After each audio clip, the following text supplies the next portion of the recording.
Hi, welcome to the Paranormal Peep Show on the Paranormal UK Radio Network. And it's Neil Geddes-Ward with my regular co-host, Andy Chaplin. And how are you, Andy? Yeah, pretty good, pretty good. It's due to global warming, we've got snow outside. Oh, it's beginning to sleet a little bit.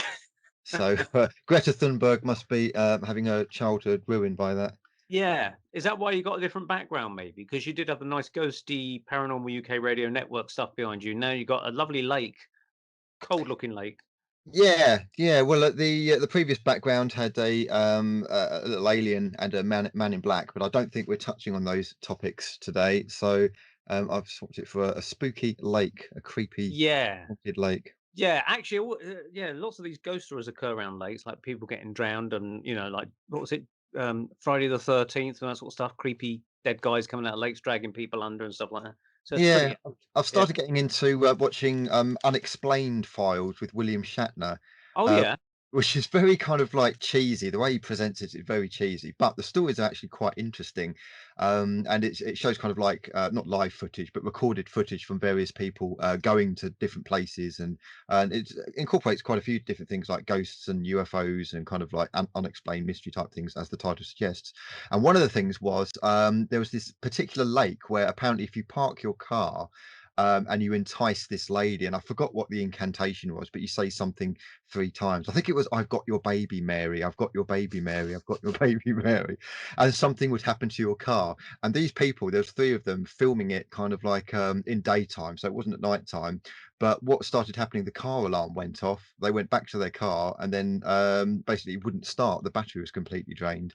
So ooh, yeah, and it was by a big lake, and actually before they did that, as they were doing the incantation, they heard like a scream in the background, and it uh-huh. sounded like a woman going "ah" like that. So Wow. So that yeah, was Mary, yeah, it scary was something Mary. similar to that. I don't think it was like Bloody Mary, but it was something, "I've got your baby," and it could have been a different name, but Oh, yeah, very it's interesting. it's interesting because you say about William Shatner presenting that, and I know that a number of years ago, I think it was in the 70s, that his co-host or co-star on Star Trek, Leonard Nimoy, who played Mr. Spock, used to present a series called In Search of, Mm, and things like In Search of Bigfoot or Sasquatch, and In Search of other spooky stuff. I can't remember the other things, but they were actually really good, really well mm. respected series, and Oh, so and it's worth. actually, I think it's Commander Riker, the guy with the beard. Yeah, He yeah. he's also done paranormal shows as Yeah. well. Yeah, Do he's you know done the guy? UFO shows. Yeah, Yeah, yeah. interesting.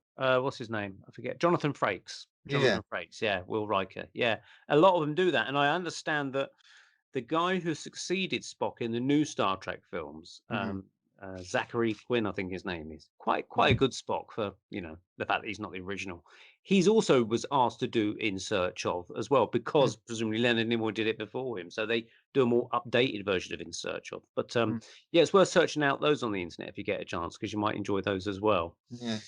And, unfortunately, it's not Halloween coming up because I've actually got myself a little this ki Oh, this kind of sums up, what I feel about the lockdown situation. okay. So Uh, what Andy is showing for those that are listening is what is it? A glove puppet or it's a it's a little puppet clown? clown. A It's actually clown it's, puppet. a jack in a box, but I've dismantled parts. Right. Oh, okay. So what I'm Okay. gonna do with it, because people are gonna ask, "Why the hell have I got a clown?" The idea is I do something called airsoft, which is a bit like paintball, but you kind of, fire pellets at each other.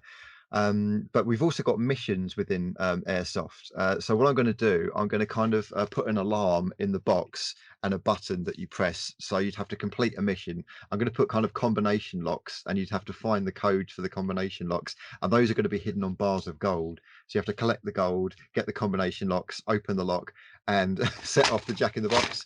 And I'm actually going to be dressed as a clown whilst doing this, so it's going to be kind of a clown themed airsoft thing. Fantastic. Yeah. Fantastic. Oh, wow. Well, you've always sort of thought what's going on with clowns. You might as well, if you can't beat them, join them. Well, this is it. We live in. I've always said this. We live in clown world, and on Yeah. Facebook, my banner is "We are all living in clown world," and we are living in absolute clown world. I think I'm starting to agree with you actually. Do you know Yeah, they're going to give us 10 years in prison for peaceful protest in the UK? Have you really. heard about this? So an armed robber gets less, don't Yeah, they? a Yeah. rapist gets 5. There are some murderers that might get out in 7 on good behaviour, but if you're at a peaceful protest, that's 10 years. Wow. Wow. Awesome. And if you go on holiday and if you, lie about where you've been, if it's a COVID hotspot, I think that's 10 years as well and a £5,000 fine. Wow. Bloody Yeah, so hell. now we're turning into Nazi Germany, so that's Yeah, all. fantastic. Well, Hence the cloud. maybe if they say, "Where have you been?" I'll say, "I've just come from Nazi Germany on my holiday." And they go, "Oh, that's okay. Come on in." We Yeah. are now more controlled than North Korea. I think That North is Korean, citizens probably got more freedom than us. yeah. We're Oh my heading. god. Oh, it's crazy. It's crazy. Well, let's try and lift our spirits slightly, being the apt word then, with our guest tonight, who is Ros Way from the Isle of Wight. So she joins us all the way from the Isle of Wight, talking through the magic of the internet. Are you there, Ross? The magic of the internet does work. There she is. Hello. Hello, How are Ross. you? Hi. How are you? I'm good, thank you. I was slightly worried where the conversation was on Bloody Marys and clowns, and I thought, what have I got myself in for? Yeah, yeah. Well, it's going to get worse, I'm sure. If you're expecting love and light, then this is not the place for you. Yeah, yeah. Andy used to be Love and Light, and then something kind of got to Mm. him, the dark COVID. side or something. Yeah, so Yeah, he's COVID. yeah, COVID and crystals and clowns, I think. So in that order. Um, so you're joining us. Thank you for joining us from the Isle of Wight. And now the reason you're with us tonight is that well, you've actually changed your business around. You had a very interesting business to do with weddings, but you've you've suddenly to do with COVID, you've turned the whole thing around. Can you explain what happened? Well, I think when you're spiritual, nothing happens, without reason. And it was really funny actually, because I've always been very spiritual, but in a very personal way, very private way. Never really wanted to be public over anything. And my business, my profession is that I have wedding cars. And obviously with COVID, the wedding industry has just died. But the funny thing was, my guides for the last 6 months before COVID even hit had started telling me to sort of step it up, do more, offer classes, all those kind of things. And I just ignored it. And little did I know that 6 months later, I was kind of forced into having to find another revenue as such. So yeah, so that's why I've stepped up. So when you Okay. say your guides, were you like a practicing medium beforehand, or in circle, or how are you connected? No, not really. I've never classed myself a medium. My whole family are sort of mediums and gifted and healers. And it's not something for the past 20 years that I really avoided. I was always fascinated, but it just wasn't for me, kids, business, all that kind of thing. And it was scary, to be honest. Whenever I opened up, it wasn't the normal that most mediums talk about. So it wasn't like I've got your lovely nan here and she sends you love. Mm. Mine was kind of people crying and blood, and I just couldn't understand why it was so different. Was it So was I it was would it be fair to say it was a bit like the kid from The Sixth Sense in terms of that kind of Oh, spiritual? totally. Yeah, Yeah. totally. In fact, when that film came out, I was absolutely horrified because the first thing that ever happened to me as a child was Mm. in the school and a man hanging in the school. Yeah, So when yeah. that film came out, I thought I was absolutely over the moon because obviously, I met somebody else as such. But then I thought, oh my God, that now I'm going to feel like I'm lying, and picked it up from that film when I repeat my story. But yeah, it there's Yeah. little to no information out there, especially when I was going through it. It really wasn't sort of like we didn't have internet then, so we didn't really go searching for things. And still now, years later, there is not a lot of information of what I call rescue mediums. Yeah. So that's what you class yourself as then? I do. Not a typical medium, I will come and do a connection for your No. grandmother. You are a rescue medium. So for those that don't know what rescue medium is, what does that entail? For me, a lot of Americans that I work with now actually call it sort of a psychopomp. They call it a psychopomp rather than a rescue medium or a shaman. Where what that means is when spirit come to us. So unlike paranormal, I'm way too frightened to go looking for spirit. Sort of and I call them earthbound spirits.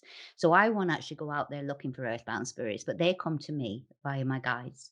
So when they do come, I make that connection. And it can take a little bit of, I call it counseling, really. It's getting to trust that spirit, understand why they're earthbound, and then just bringing them a lot of love and light and helping them pass over into the divine light. So that's what I would call a rescue medium.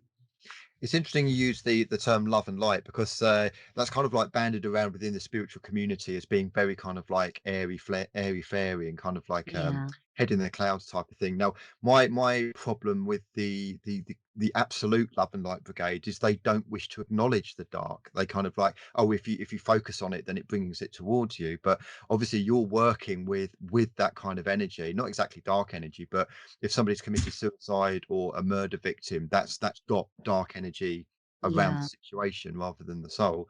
So it looks like you've confronted it head on, which I think is quite a brave thing to do. I mean, there's a lot of yeah. mediums I know don't actually like the idea of spirits being around them anyway.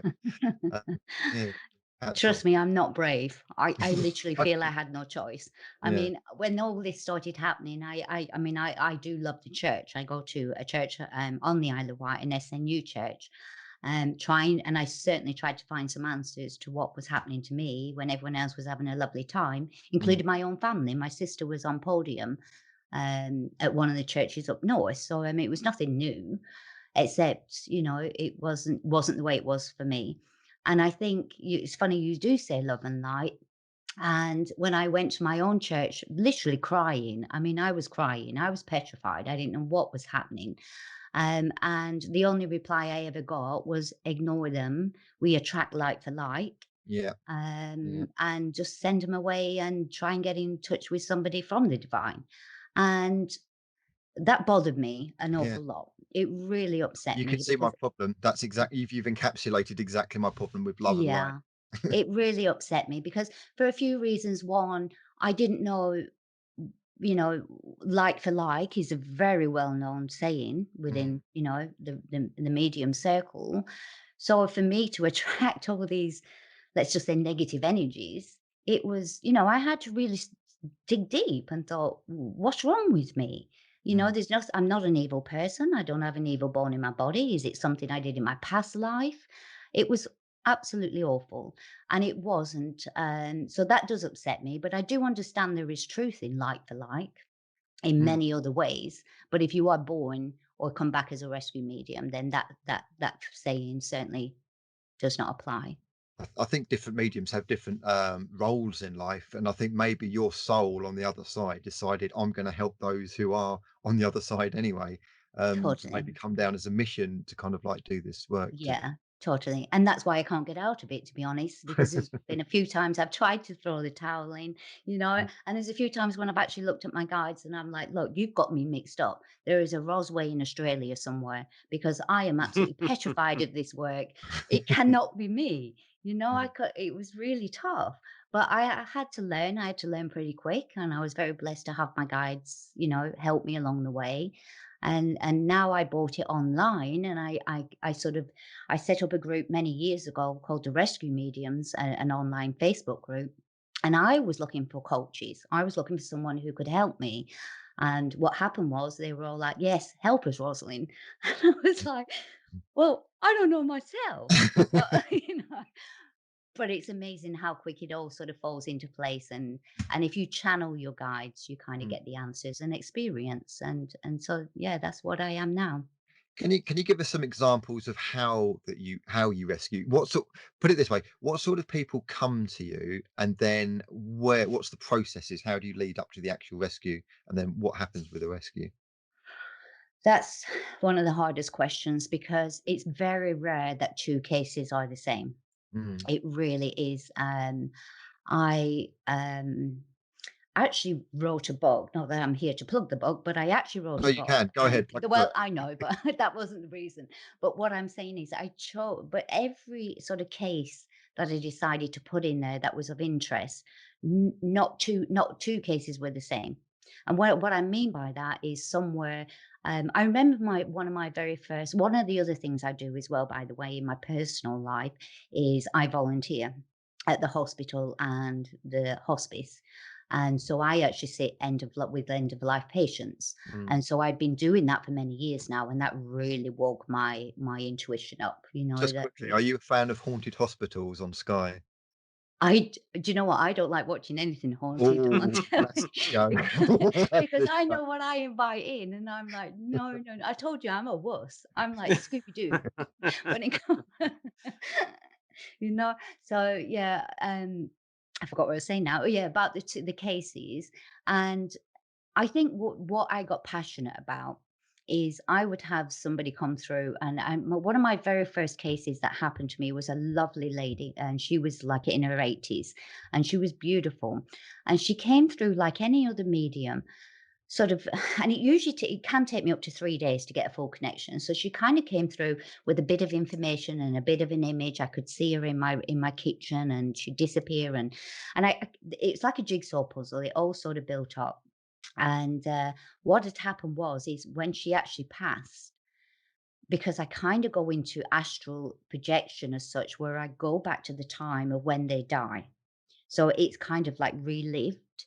And she actually didn't want to pass over without waiting for her husband, who was also like in his late 80s, 90s. And it Mm, was a pact they had together.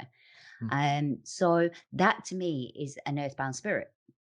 And when I started going online and everybody was like, "Oh my God, sage, send them away, get the cross out. And, this is the demon. These are devils." And that's what broke my heart. And the same with the church. When the church was like, just ignore these people. I mm, was like, I can't do that. They had a real bad name.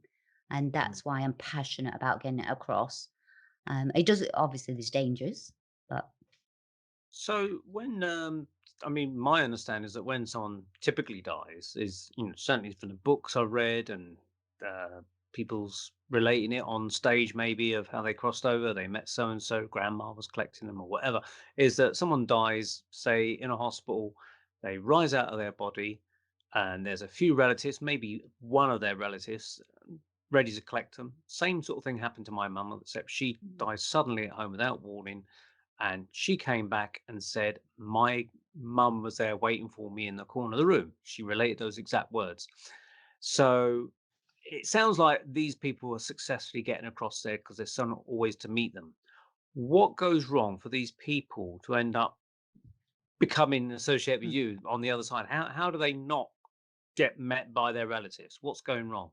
there's a lot of reasons, and one of them is fear of judgment. The biggest one is fear of judgment.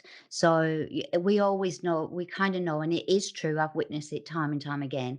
At those last moments of your life, you do relive everything. You get flashbacks, and everything's kind of comes. And I was taught by my guide this simple vision, because I had to be taught by my guides in a very simple way, because I'm not that sort of clever otherwise. But my guide had shown me this little old lady, and throughout all her life, she'd picked up when she was sweeping up her rubbish, says, and I'm talking about life events, she'd swept them under the carpet. Okay. And what had happened on the day of her, i.e., death, of moving to heaven, she rolled up her carpet, and she was totally overwhelmed with what she thought she'd kind of put away. And it hit her in that moment. And it's kind of that issue that made her become earthbound. Because rather than have that, when you revisit everything and everything plays, if you haven't dealt with everything in a healthy way, which leads me to another thing that I have to do online is I now find it just as important to actually teach people development, to about life, spiritual life, and how to deal with your inner child and your traumas. Because for at one end of the scale, I am trying to release earthbound spirits, but at the other end of the scale, we have we have ourselves that are heading to be earthbound because we're not dealing with things. And Mm, so I never ever wanted to become, a tutor or to do development classes. And my heart was with earthbounds. It was as simple as that. But I've actually realized that, we got to tackle this from both ends. It's a massive job. mm. So, on that basis, then, I mean, spirit guides are explaining to you what your rescuee is happening to them. Mhm. What, I mean, do they step in and try and appear to them and say, "We'll help you across," or explain the situation to them? As a rescue medium, you all know that we all have free will. So our guides, or anybody's guides, or anyone from the spirit realm, divine spirit realm, including God, if you believe in God, cannot step in against free will. So if we're human, we have that free will to, and we have to accept it. We have to embrace it and be ready for it. So at the moment of death, everybody has the chance to cross. After that, it has to be free will. Even in your life now, if you wanted to, if your guys wanted to make contact with you, unless you give free will to accept that, there's nothing they can do. They have to have that permission. So, as a rescue medium, we can break free will. I can break your free will. Put it this way, I broke my husband's free will, but that's another show. But but that's what we can do. We can we can wear somebody down enough to break their free will. And with talking with love, we can get them to the point where we can offer them a healing, the chance to sort of cross over, explain things. But as a rescue medium, we cannot produce that light. So we cannot bring the doorway as such. So it's only then that we have that opportunity that our guides step in. Archangel Michael is brilliant for it, that we invite them in, then they bring the tunnel, so to speak. So it can't be done without a rescue medium, and it can't be done without our guides. Hmm. Hmm. It's interesting. Go on, Andy. I think you've got the question. I was going to say it's one thing I've been battling with, and I don't know if you're on board with this or whether you're aware of this, is this concept that we're living in some kind of strange computer simulation program controlled by who knows what. Bill Gates. Bill Gates. And we are, if you like, a kind of reincarnation sausage machine. So you go into the white light and you think you're going to heaven, but what's actually happening is your soul is basically being reincarnated and dumped into another body. And I just wondered what your thoughts were on that. Well, I remember part of my awakening. One of my, I remember, and this is a rare occasion because trust me, I don't do housework. But I was actually in the kitchen, and I was sort of like at the sink area, and I remember exactly that. I remember having these flashbacks of this different life. And it was like, I could only think of it. It was like, as quick as I was remembering something, it was like someone was trying to pluck that information away from me and Mm, just, it's mm, like you're not allowed to remember that. And it was awful because when that had happened, it was like I felt like it, and I still do. I actually feel I am an extra in this life. I do mm, feel I have come back with a part to play. And it's very, very hard because I completely love my husband and my family and my kids. I love, but I actually know that I am playing a part of being their mother. mm, And that was hard to wrap my head around, really hard to wrap around, my head around, because I know that Roslyn sort of has that character, but actually my soul is not Roslyn. And when mm, I actually go back to my soul, all of this is, I could no longer love my son any more than I could love you as a spirit, because we are, that's what we are. We are the spirit. mm. And so it is a hard realization until you get there, it is confusing. But I do remember exactly what you said about that film, and I just felt it being plucked away from me. It's like, no, you can't remember this. I want to know who's doing the plucking and why. Well, I think we're kind of doing it ourselves a little bit, because if we knew the answers to everything, as we do if we're in the divine spirit, and we sort of I know I set my goal back to come back and spread the word of rescue mediumship.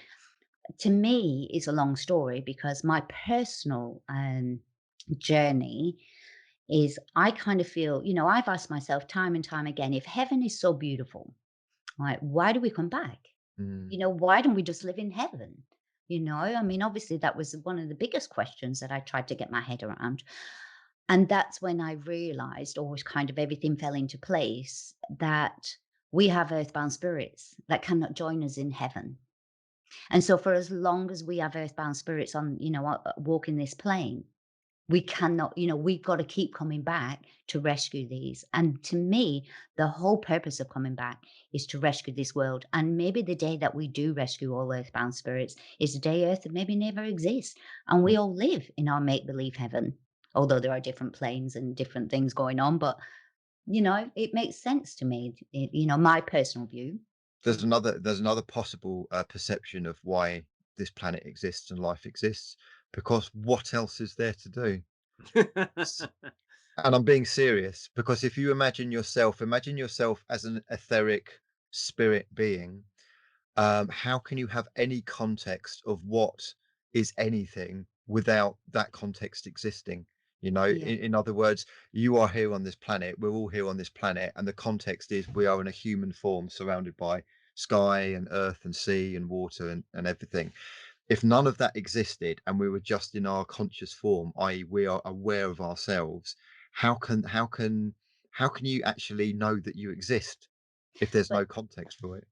but then you're talking a much higher plane, because if we was on the sixth dimension, then Mm, we would manifest exactly what you've got now. But in the perfect world, you would mm, manifest the sky, you would manifest the sea, you would manifest your family. You know, so all of these, who's not saying you're manifesting now? Do you but know then what I mean? how would you know what to manifest if it didn't exist in the first place? So the fact that it exists in like a physical reality, i.e., now, I mean, imagine you're in the sixth. Imagine you're in the sixth density. What would you manifest? So, if you're talking about the sea, well, now we're talking about manifesting something that's on the fourth dimension or the third dimension. And if we talk about sky and birds and how we perceive something to be perfect, we're still taking memories from what exists in the third dimension. Do you see what I mean? We are, but when we have a purpose, because when we're in the sixth dimension, that's what I call most people's idea of heaven. Yeah. So while I am in heaven, I'm going to remain there for as long as my kids and my family are on this earth plane and they need me, and I will be there to greet them.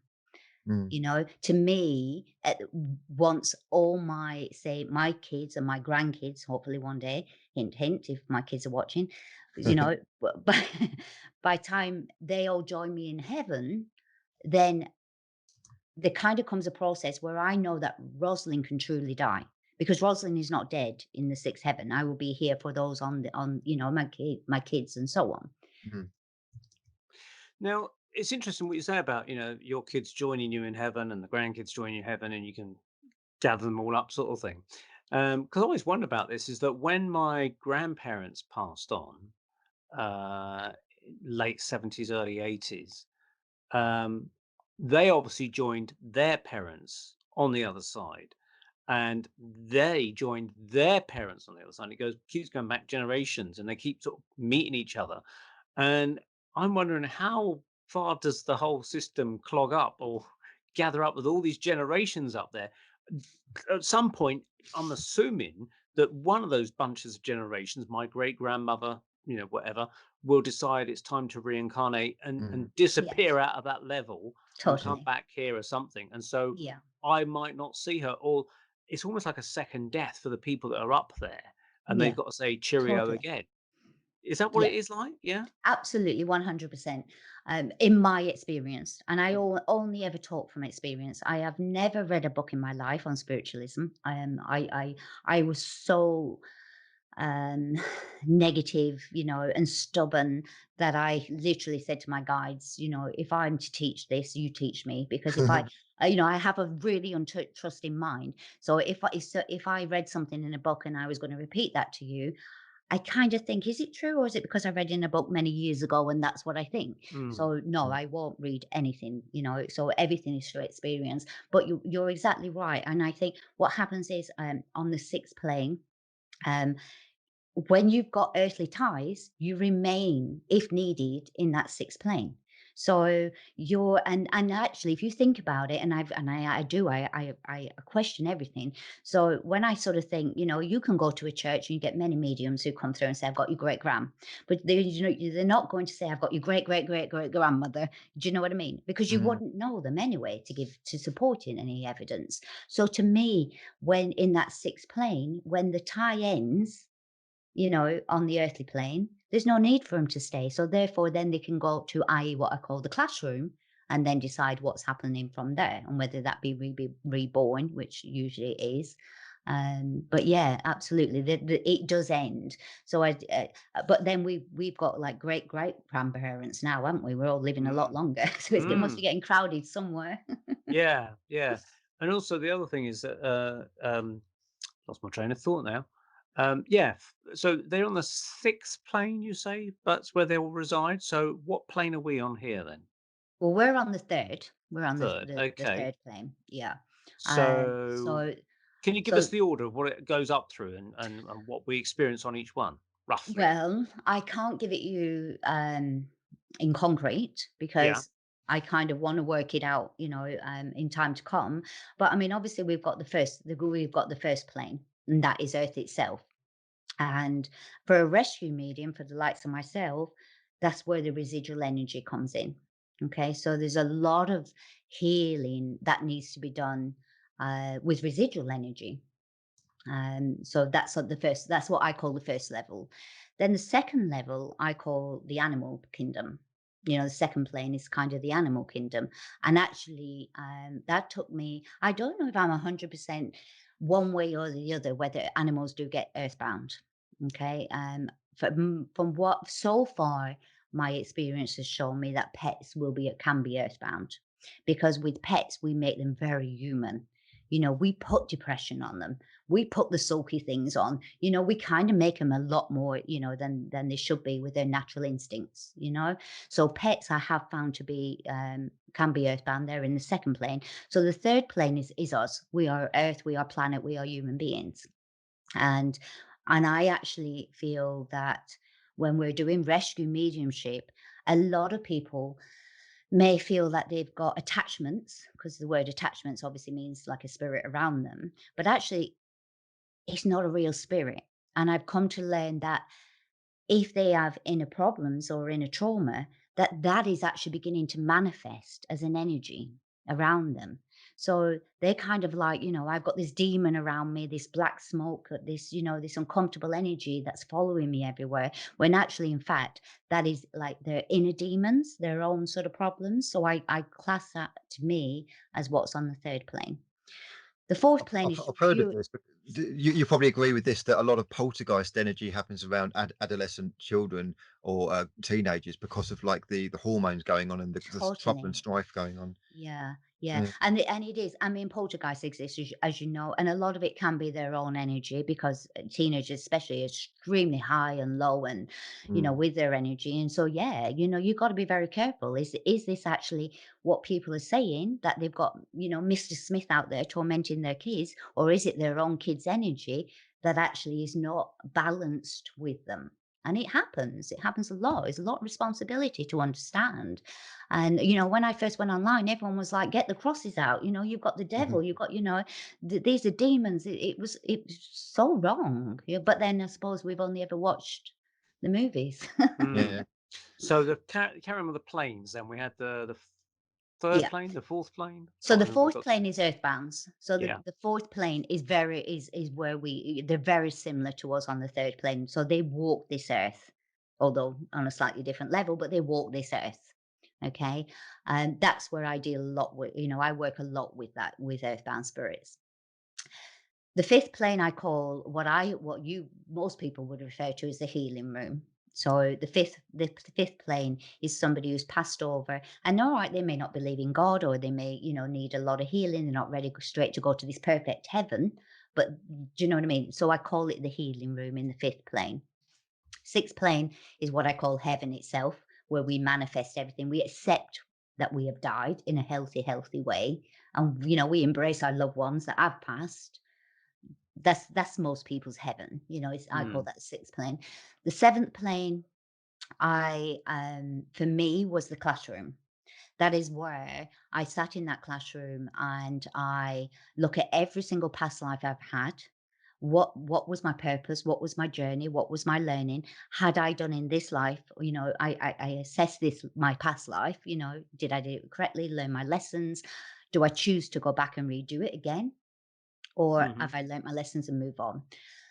After the seventh, we kind of then go on to the eighth, which is kind of more like guides anyway. So that's when we've learnt enough in life to become a guide. So we never really reborn after the seventh. But then, just to complicate matters, that's the fairy side of rescue mediumship. But then we have the lower fourth, the lower fifth, the lower sixth, the lower seventh, and so on. And as we go lower, then that's not nice. That's That's the horrible. dark. That's the dark That's side. dark.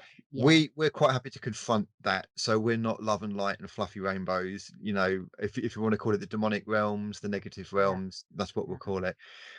What I'm kind of really interested in is why evil exists, where it comes from, why it exists. The the understanding I have is that God's source, the very beginning of everything that is, had to create the opposite version of itself so that it would be a learning process so that it would know what it is. Would you go with that, or would you have another take on it? My take, and again, just my take, maybe because I like to live in this fairyland sometimes of You'll love do and so. light.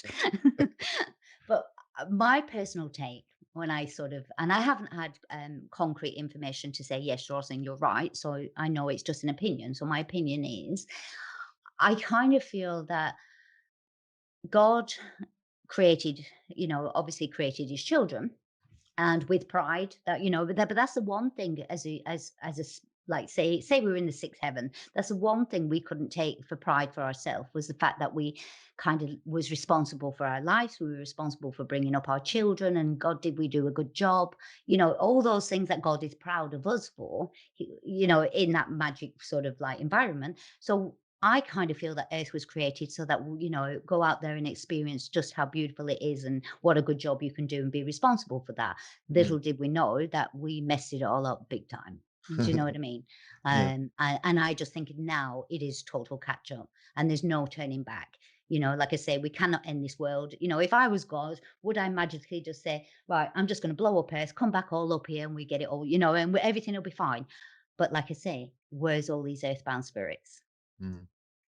So it's got to, we got to. That is my sort of vision of how it Mm, works. mm. Neil, you're quite into the fairy world, aren't you?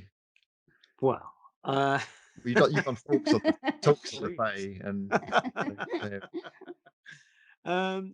Well, I've written about fairies in my forthcoming book. I've met a few people that have encountered them and stuff like that. And this is where it kind of gets a bit tricky, doesn't it? Because at the moment we're talking on the kind of spiritual thing of people, Mm, and then this is where I'm going in my book, is that I try and look at, hang on, there's accounts of fairies here. What are they? Where are they interceding with us in conjunction with the spirit world? And I kind of work my way through various encounters with fairy beings or fey beings, or think something that might be akin to those descriptions. And I'm on the final chapter, chapter 17 at the minute, and I'm looking at the science of the spiritualism, or of the souls and spirits and things like that, of the various investigations that have been done into it. But I also address the fact that not much science has been done into the fairy fey kingdom, simply because with spirits you can talk to them and get them to say, right, I want you to step inside this Faraday cage, please, whilst I measure things on you or something, and they can interact with you and they can come back and they can give evidence. With mm, fairies or those kind of beings, it's a bit like trying to talk to a leopard and ask it to count its spots for you. It's they're not really interested, to be honest. They're just in it for themselves. And mm, there was one account that I cover in my book, um, which is on. I saw it on this film many years ago called "The Fairy Faith" by a Canadian filmmaker called John Walker, and it concerns this Glaswegian builder by trade called Steve Odell, and he had gone on holiday to Southern Ireland, and he was walking through the lovely landscape, and he was actually at the base of this mountain, and it was called the Fairy Hill or something like that. And it had just stopped raining, and he said the clouds were parting and the sun was starting to come through, and he said he saw a beautiful rainbow forming over the valley, and he thought how lovely it looked. And he said the whole time that he was looking at this, there was something in his peripheral vision down by his feet, and he thought, what the hell's that?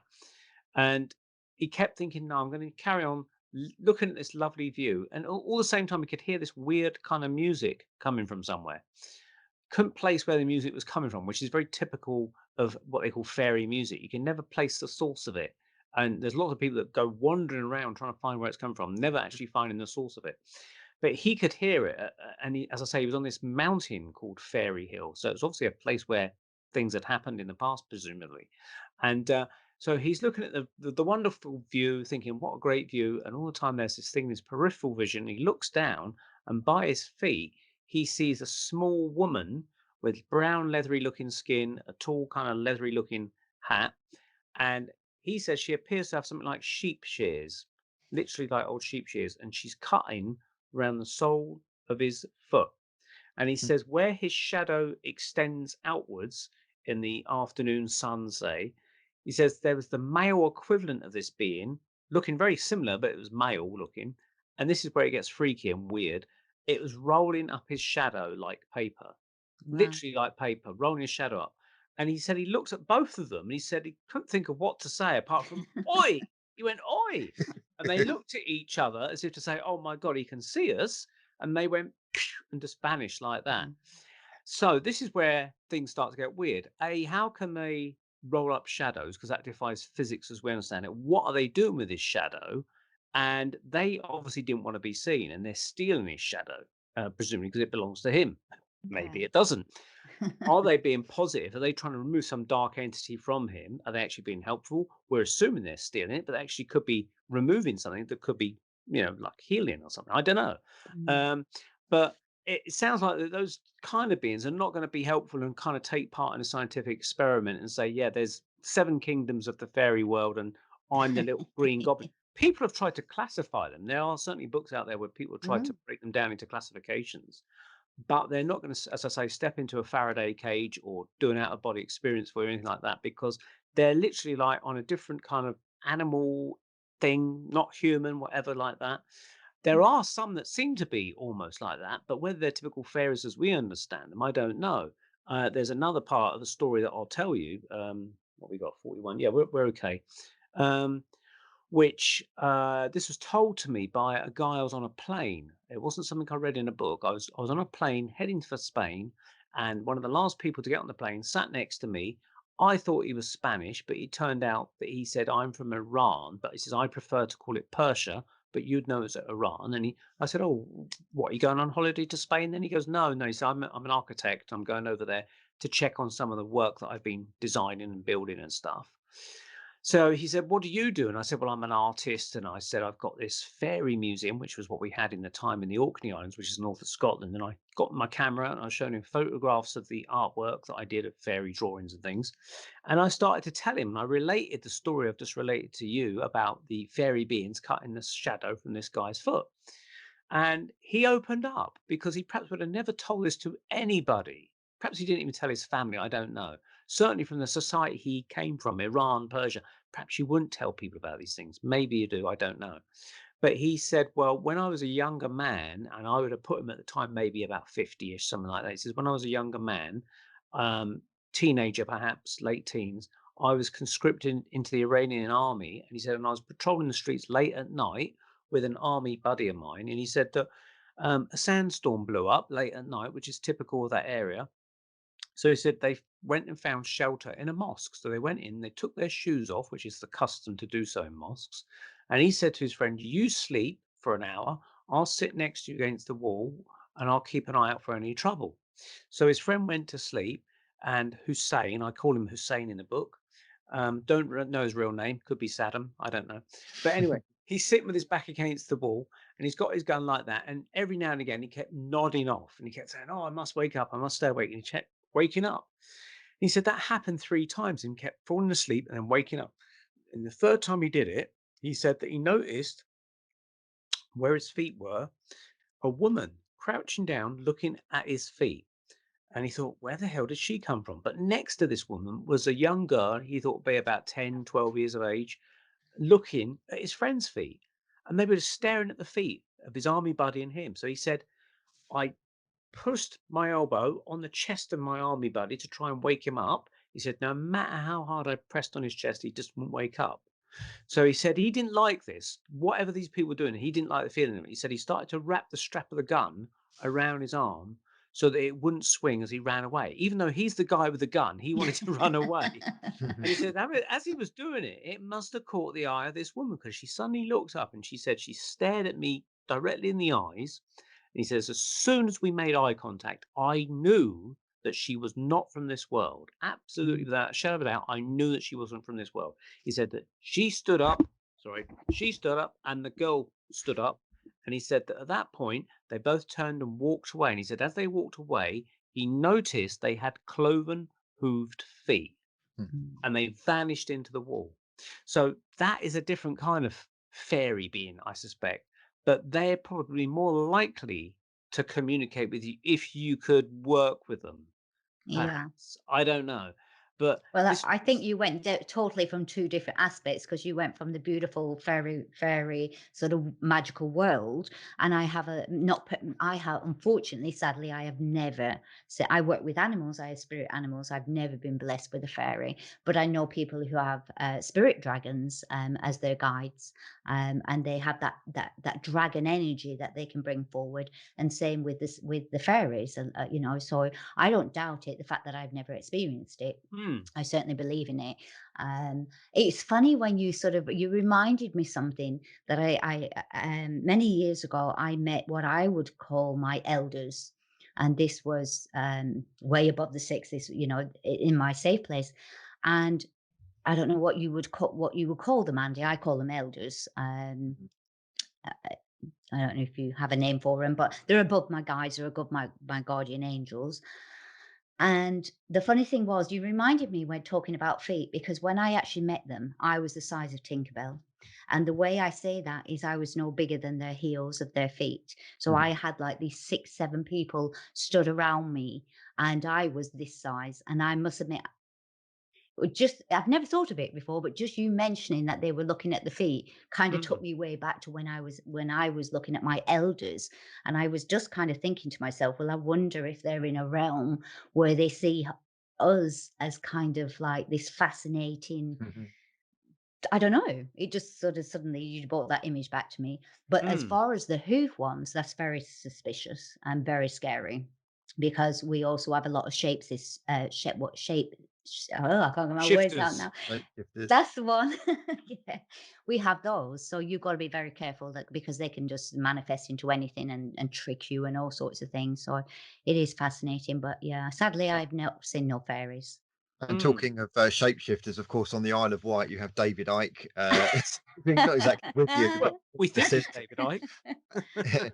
And I was asking actually before the show started whether you've actually met him or not, and you said you've not met him. Are you aware of his material and his reptilian things, and what where do you feel with that? No, I don't actually. I mean, I don't get a chance to do any, sort of like social things and certainly listen to radio shows. No, no. So no. Although the island's very small, I don't know him. You Mm. might see him on the Mm. ferry now and again because he has to come into Yeah, I probably wouldn't interviews recognize and him. thing He's like probably that. yeah, yeah. Yeah. I'll He's I'll probably look. He'll be the Has one he not got wearing clubbed a feet? mask. yeah, Is he the yeah. one with the clawed feet? Well, he might be now. But yeah, yeah, as Andy says, he's probably the one that's not wearing a mask or something. But so going right back then to your Mm. beginnings as a child. I mean, and you said your sister's involved in platform work and things, and your family does. I mean, so you was brought up in a very open-minded kind of spiritual household, I presume. And so talking to spirits, the afterlife, things like that was not really a problem for anybody by the sounds of it. Well, it's funny really because it's only when I look back to sort of like investigate, writing for the book that I look back and saw the connection between my dad seeing spirit, my mum seeing spirit, working with spirit. I mean, there was a horrible story actually that when my mum was pregnant with me, I mean, I'm going back into, oh, I'm going to give my age away now, but I'm going back into like the 1960s when my mum was pregnant. There was a massive form of entertainment, and that was with the Ouija board, and that, Mhm. nobody, that was your indoor free cheap entertainment at those days.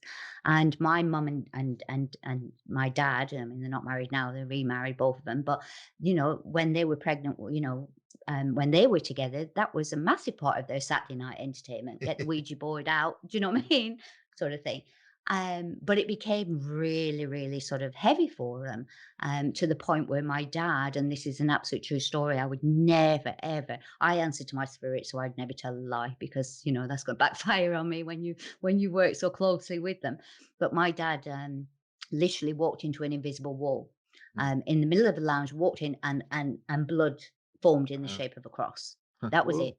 My dad was that was it. My mum got pushed down the stairs when she was pregnant with me. Probably might explain a lot of things, looking back. But my mum at that point was so, so frightened that it had got so out of hand. She actually went into the nearest church she could find and mm. became a Jehovah's Witness. Why Bloody do you hell. think, because I've heard of these stories quite a lot, why do you think that what starts off as kind of a bit of a fun and a bit of a jape often turns, or almost always turns dark if Yeah. we're told that spirit is good and loving? Why is that the case? It's all about frequency because, for anybody, that a lot of people who are opening up to their gifts and and you probably heard the veil is thinning, so more and more people are suddenly questioning things, and being hyper a bit more sensitive to things and they want to know answers. And Mm, this is because a good thing is happening. But in the meantime, what is happening is it is really easy. If you imagine where I just said, stepping up, when we mm, want to connect to someone in the divine, in the sixth dimension, we really have to concentrate to raise our frequency up there. mm, Like you say, you hear about it tuning into that radio station, but it's about it's you raise that consciousness up, but it's impossible to keep at that level. If we could keep at that level, we would have a full blown conversation. Say, oh, and she said that her telephone number was 402. Now, but we can't. We dip.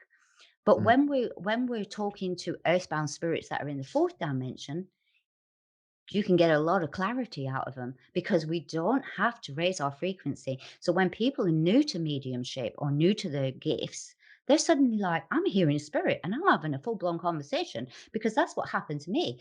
I was kind of like, when I was going to the church, I would sit in the car driving, have a full blown conversation with spirit, know everything about them. I'd mm, walk into the church and try and connect with, i.e., your granddad, and I'd be like, I'm not getting anything. I mm, can't even, am I getting a smell of perfume? It didn't make sense to me. Get back in the car on the way home from church, and I'd have a full blown conversation with someone. And I couldn't, and I'm like, well, this is my mind, But actually, I don't. I realize that it's a lot easier to connect with those that aren't that far away in frequency. mm, And so this is what is happening with the Ouija board is people are just trying to connect with spirit. And the easiest thing in the world is to connect with somebody on a more negative energy field than it is with the divine. Guides, no, everyone can connect with the guides. You just invite them in. mm. But that's where the But then problem. surely there must be a lot of earthbounds or kind of ones that are close, so to speak, that are of a positive nature. Oh, So why? totally. What I'm trying to say is that a lot of people do the Ouija board and do kind of like spiritual connections and get a lot of negative. But why Yeah. isn't there a balance of kind of positive and negative? It seems to be erring more towards the negative. I think it's notorious that the Ouija board, is renowned for bringing in those darker spirits. It is the gateway for them to come through. And Mm, now, and I really worry, and you probably disagree with me, but I am extremely worried now because I feel like as technology has advanced, so is spirit, mm, and so is a darker spirit. And now we have what we call, I don't, you probably have the proper name for them, these voice boxes, yeah, that people Mm. are loving. I mean, I won't touch one with a barge pole yeah, because I've got to. It's scary. It's really scary yeah. stuff. I've Not been in around in them the and they right are creepy. hands. They are creepy. Yeah, but in the right hands, there's some good information that comes out.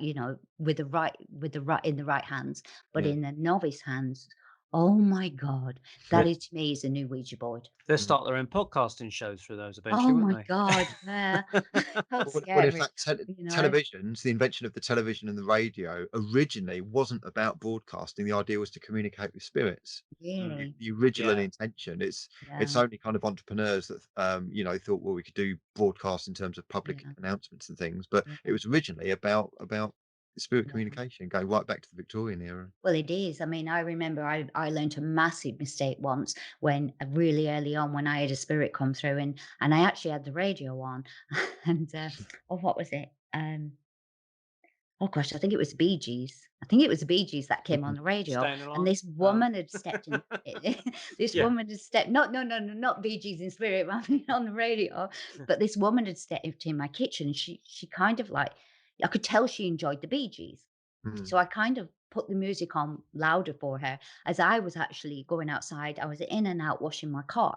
But every time I came back in the house to get more water, the energy was getting thicker and denser and scarier until the point she had me on the floor.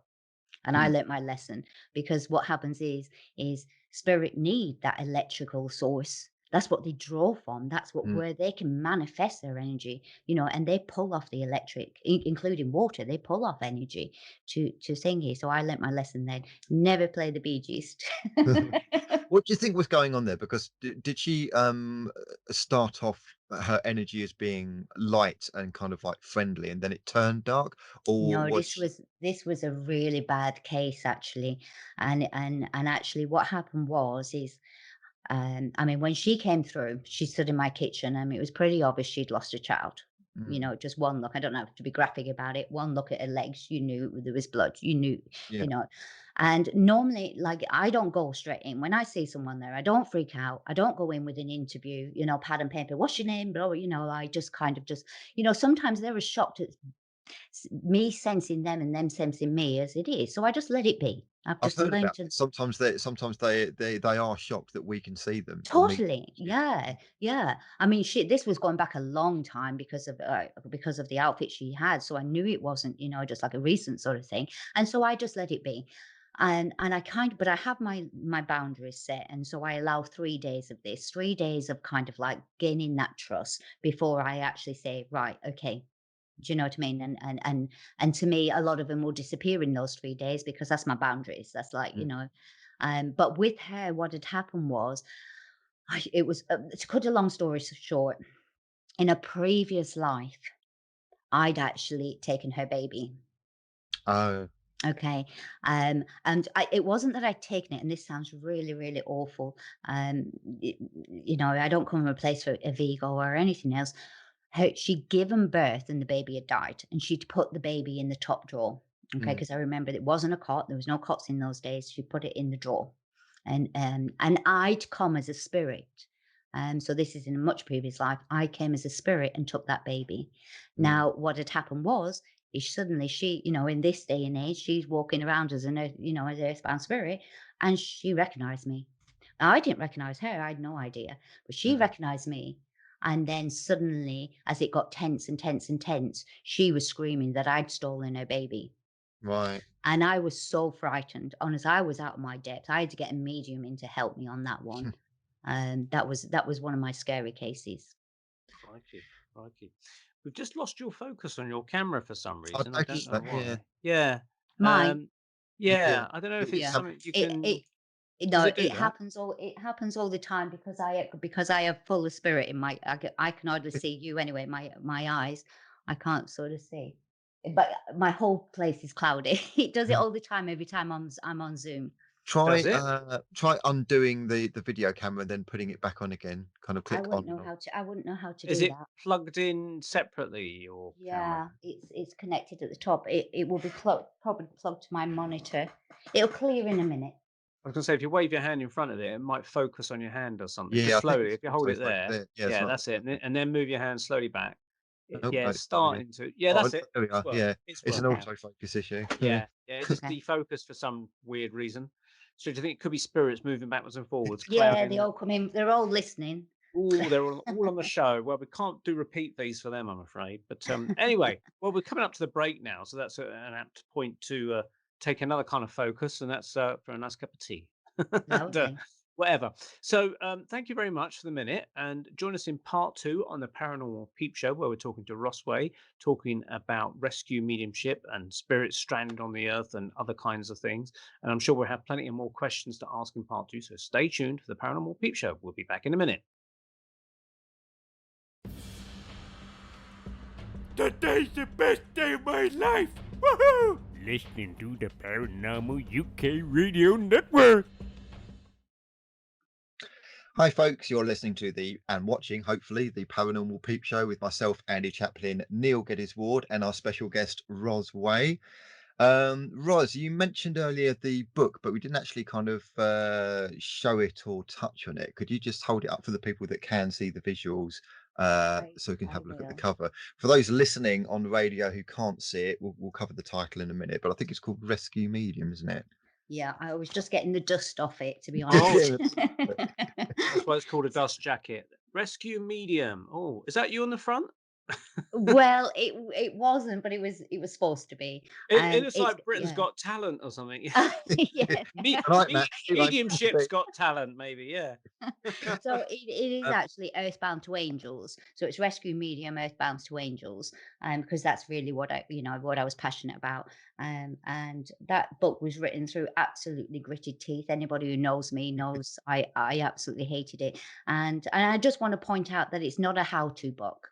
That's what I want to say is I was asked to write that, and I think my goal for writing that book was to give earthbound spirits a voice. I wanted to tell their story so that no one was thinking these earthbound spirits were what they see on telly. These, that they were normal people, and so there are some cases in there. They're all based on my experiences. Um, some are lovely, absolutely lovely. Some are funny, some will have you crying, some will have you scared, as so it should be, because it should be taken seriously. But that was the purpose for that book, was to kind of remove the stigma mm. that earthbounds are not poltergeists. They were once human. They just haven't got a body anymore. Mm, And so where do people go get on, that Amy. book from? And that's Yeah. available on Amazon, Yeah. only Amazon. So you just go on Amazon. So if people want an autograph copy, you'd have to buy the copy off Amazon and then Pop over to the Isle of Wight. And pop over actually, there to the right, yeah. and if you read the small print on the back, it says no returns somewhere. No returns. Oh, yeah. No refunds. So your guides told you to write that, is that correct? Or Yes, yes, yeah? absolutely. And that was the day that I give in. I mean, I thought my guides for a long time. I mean, I knew I had guides and I knew I'd listened to them all my life, and I followed them. And there were at times where they would say to me, "Don't do this in life," and like free will. I was like, "No, I want it." And when I Mhm. went did it, always know they were right. And for many years I just called it my intuition. I was comfortable with me, not to explain to my husband because they're not spiritual. Neither are my boys, my grown up boys, and so it was really comfortable just to say, my intuition was really good. Mm. um, but one day I always promised that I would pay back because I'd gotten a lot out of life from my guides. I've been successful in business, and yes, all right, that doesn't all go to my guides. You've got to be clever and smart anyway. But I listened to guidance, so I went down the right roads. And I'm grateful for that. And I always promised to pay back, and so it wasn't actually until in my 40s that I had the time because when you've got kids at home and you've got a husband and you're running your businesses, Mhm. life has to come first. I'm a very spiritual person. I know my purpose, but I also know I have to live an earthly life and I Mm. have the bills to pay, So I just knew one day it would happen. And it was actually coming out of church one day that my guide had actually come through and said, write a book. And I nearly smashed my car out. I nearly went through, I was like, what? What on earth? Because anybody who knows me will laugh. I mean, I love school. I mean, literally skipping school, with a skipping rope, not skipping like educational wise, I mean, in no university, no nothing. So the thought of writing a book would be like saying to someone, go and climb Mount Everest. It was like, why? Mhm. I couldn't think of anything worse. So that was the day that I thought.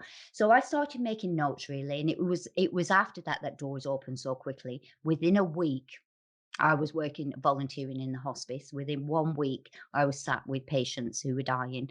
It was just my doors opened like you wouldn't believe. And so, from me worrying about writing a diary and what to put in it, saying like, "Oh, I learned grounding today," because that's, I didn't know what else, But suddenly, this whole world just flooded in, and hence why, through gritty teeth. And I'm asked time and time and time again to write another book.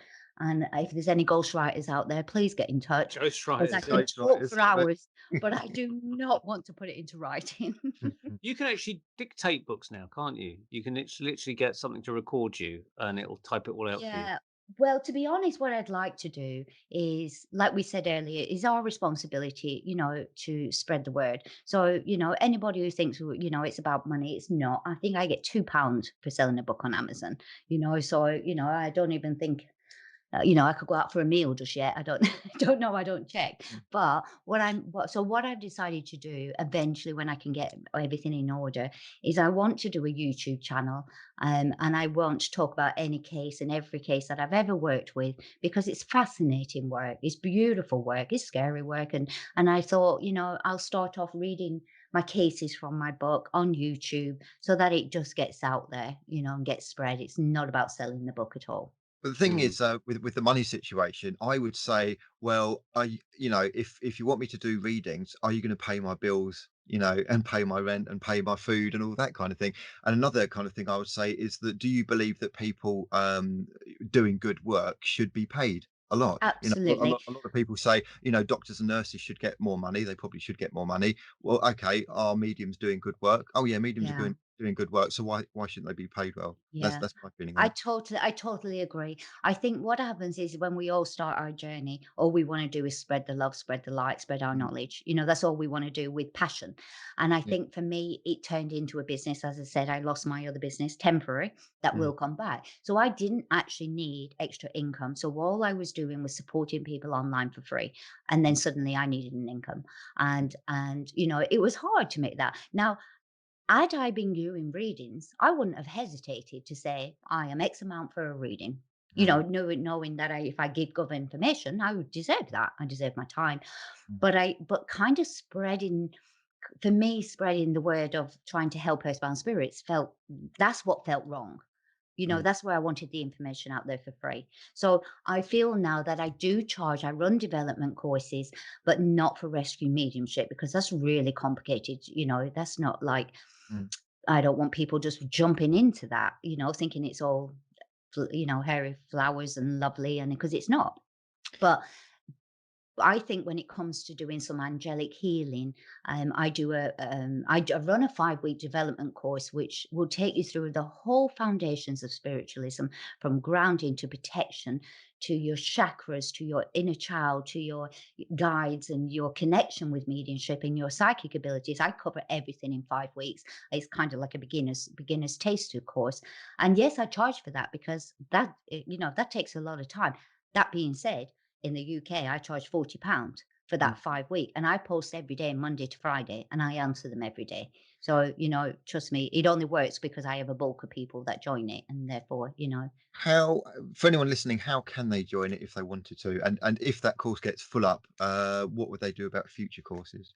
well, I run them once a month, and what they do, it's all Facebook. I do it through Facebook groups, private groups. Mm. So I think the best thing you can do is kind of search Ros Way, which is ROS, not a Z, Way on Facebook, and if and just look for Uh, Rosway Spiritual Services, and you'll sort of find me on there. I yeah. also run another group, which is, I have to keep looking for the names, but I run like an A to Z spiritual support group, and that's free. Any information anybody wants struggling can go on there. That's got 12,000 members now within a year. That's That's just yeah. Yeah. really grown. I have my rescue medium group, but that's a very sort of exclusive private group that we invite people over only through the other group. So when we find that someone's struggling, especially if it involves children, we're kind of like, and we want it away from the big group. If we've got beginners, we don't want them tapping into this energy anyway. So when I sense that it's a serious energy, then I send them over to this rescue medium group where I have, there's only about 1,000 of us, but they're rescue mediums around the world who will all jump in and help me or Mm. do it themselves to remove the energy or attachments from somebody. And that's all Do, free. We don't charge for that. do you get a lot of mums and parents and dads approaching you about spook problems with their kids, and how Oh, do you deal with those? constantly, daily, every single day I get messages, and it's frightening because I think for years ago years ago, old school. I always call everything old school. It was imaginary friends. It Mm. was like, shut up sort of thing, and just ignore it and it'll go away, and nobody knew. But now we're aware. Everybody's aware. So when when their kids are saying someone stood in the room, parents nowadays are just like, well, that's more than possible, and where do I get the help? So Do you think this is because that's always been there with kids, but kids were told to shut up and they grew out of it, or do you think that something's going on at this time in this era to heighten kids anyway? I don't think I could say for sure, really. I know that every rescue medium or everybody I teach, even development, will all have a story to tell of it happening when they were kids. So Mm, really, I think, really it just is the normal. It's just that they were taught, they just shut it off when they were kids. But I think now we have a responsibility. And I think with our development has advanced so much with our distance healing and what we can do out there with our energy is absolutely getting phenomenal, and grouping together, that's what it's all about. And I think us teaching our kids now to be open from an early age, by the time they get to their 20s, 30s, 40s, what power are they going to have? What mm. difference is it going to be in this world? Something's going to happen. I won't see it in my generation, I doubt very much. Yeah, both pausing as we both about. I was going to ask about the children, the next generation. I mean, a number of years ago, they kept saying that children are coming into this world and they're the rainbow generation. It sounds Mm. kind of Glastonbury-ish sort of thing. Do you Indeed. think that is something to do with what you are dealing with, this rainbow generation of children? Maybe. I'm not, like I say, I'm not too sure whether I don't like labels. I don't like, this new thing, rainbow star seed, this Yeah. and I kind of think like we are what we are. We're just energy. We learn to use our energy in different ways. So someone terms it puts a new fancy name on it. Everybody jumps on it. That's not to say they're correct. Maybe their guys have told them this is what they are and this is what they do. To me, I don't care. You have a gift. You have a responsibility. You have to have safety grounds. You've got to teach your kids in a safe way. So I certainly, don't say no, but I also don't jump on anything, Mm, these mm. new things. What's your view on things like UFOs, ETs, and aliens? Because I personally see there's a bit of a crossover in terms of dimensions with ghosts and spirits and ETs. Yeah. Well, if you'd have asked me a few years ago, I'm one of these where unless I see it in black and white, I'm not a non-believer. But I would never say no because just because I hadn't seen something. Mm, But I had to have my proof to be able to support something. That's the way I am in life. So years and years ago, if you'd have said to me about aliens, I would never have said I'm not naive enough to say there's some of them mustn't. We can't be the only ones. But that was it. However, some of our cases that come to me for crossing over or attachments have actually become something out of this world. mm, It hasn't been, and it's very different. And I have my signals. I work to signals and signs with my guides. And one of the horriblest, worst cases, and I couldn't even help on that case, was sadly, when this woman, she was only in her 20s.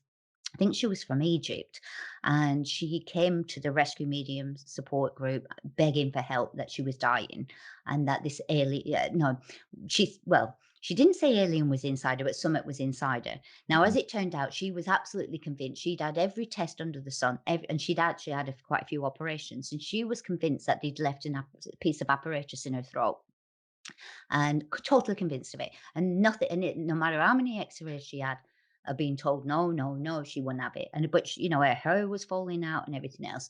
So we knew that the only thing we could try and possibly do that hadn't been done, and that's why she turned to us because she tried everything, was for us to see, is this a spirit attachment? Is this something mm, darker going on? So me and four others from around the world who I trust, very good mediums, rescue mediums that is, went in. We tried to work on her, and what had happened? It was the first experience for me that had ever happened. Where normally when I connect with a spirit, it would be a male, man, woman, shapeshifter, animal, whatever. But this actually, what my guides did, and the only way I can describe this because it actually happened this way, is if and they won't know this in America, but you remember the plasticine men, like the soft clay. yeah. Hmm. So my face or I was actually like a plasticine man, like face. And my guides took smudged out my eyes. That's what they did. So I literally had to work on that case where I had no eyes to see. Mm, And that was a new concept for me because I was like, but I also know that I needed to learn that I couldn't connect with whatever this thing wanted to show me. So, say it wanted to show me it being a child, I mm, couldn't fall for that. So, that's when this is now my signal, what happens.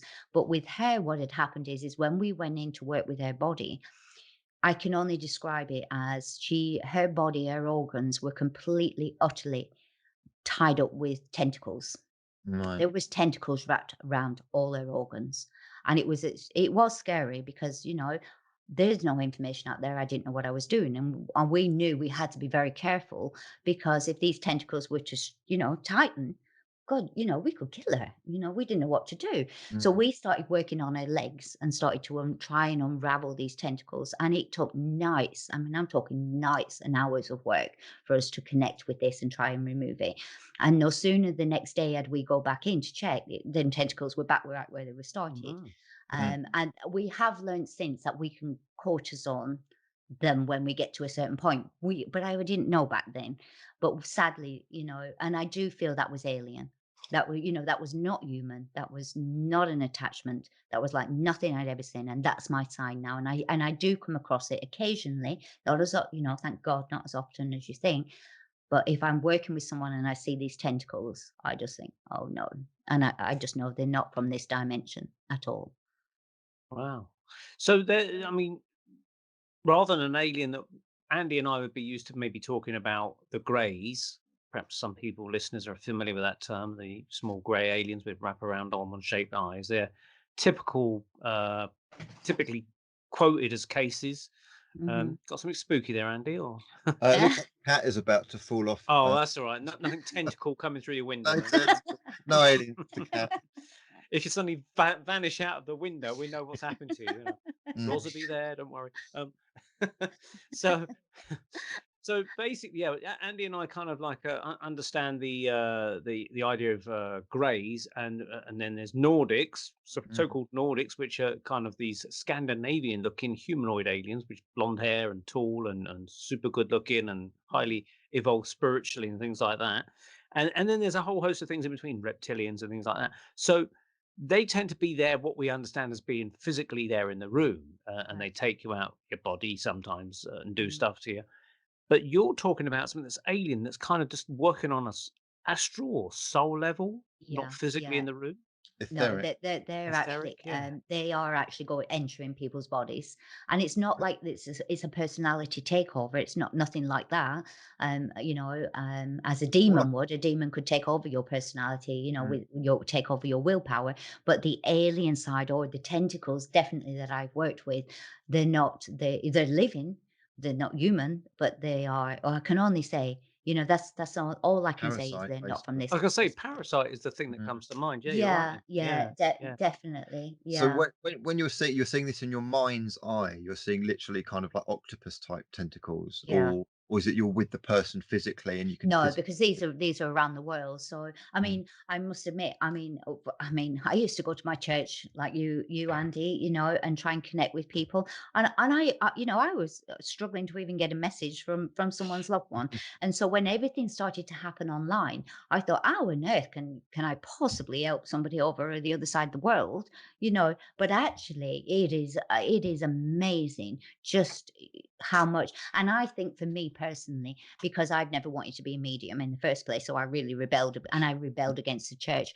I love my church. Don't get me wrong. I love the mm, people. I love those kind of being with like-minded people. But I think because they didn't help me when I desperately, desperately needed it, mm, I kind of like, and they're working very hard to get you on podium. I'm like, bugger off, mm, I'm kind of resentful for, feeling alone in all this, and I know that deep down, I know that's in me, that's my blockage.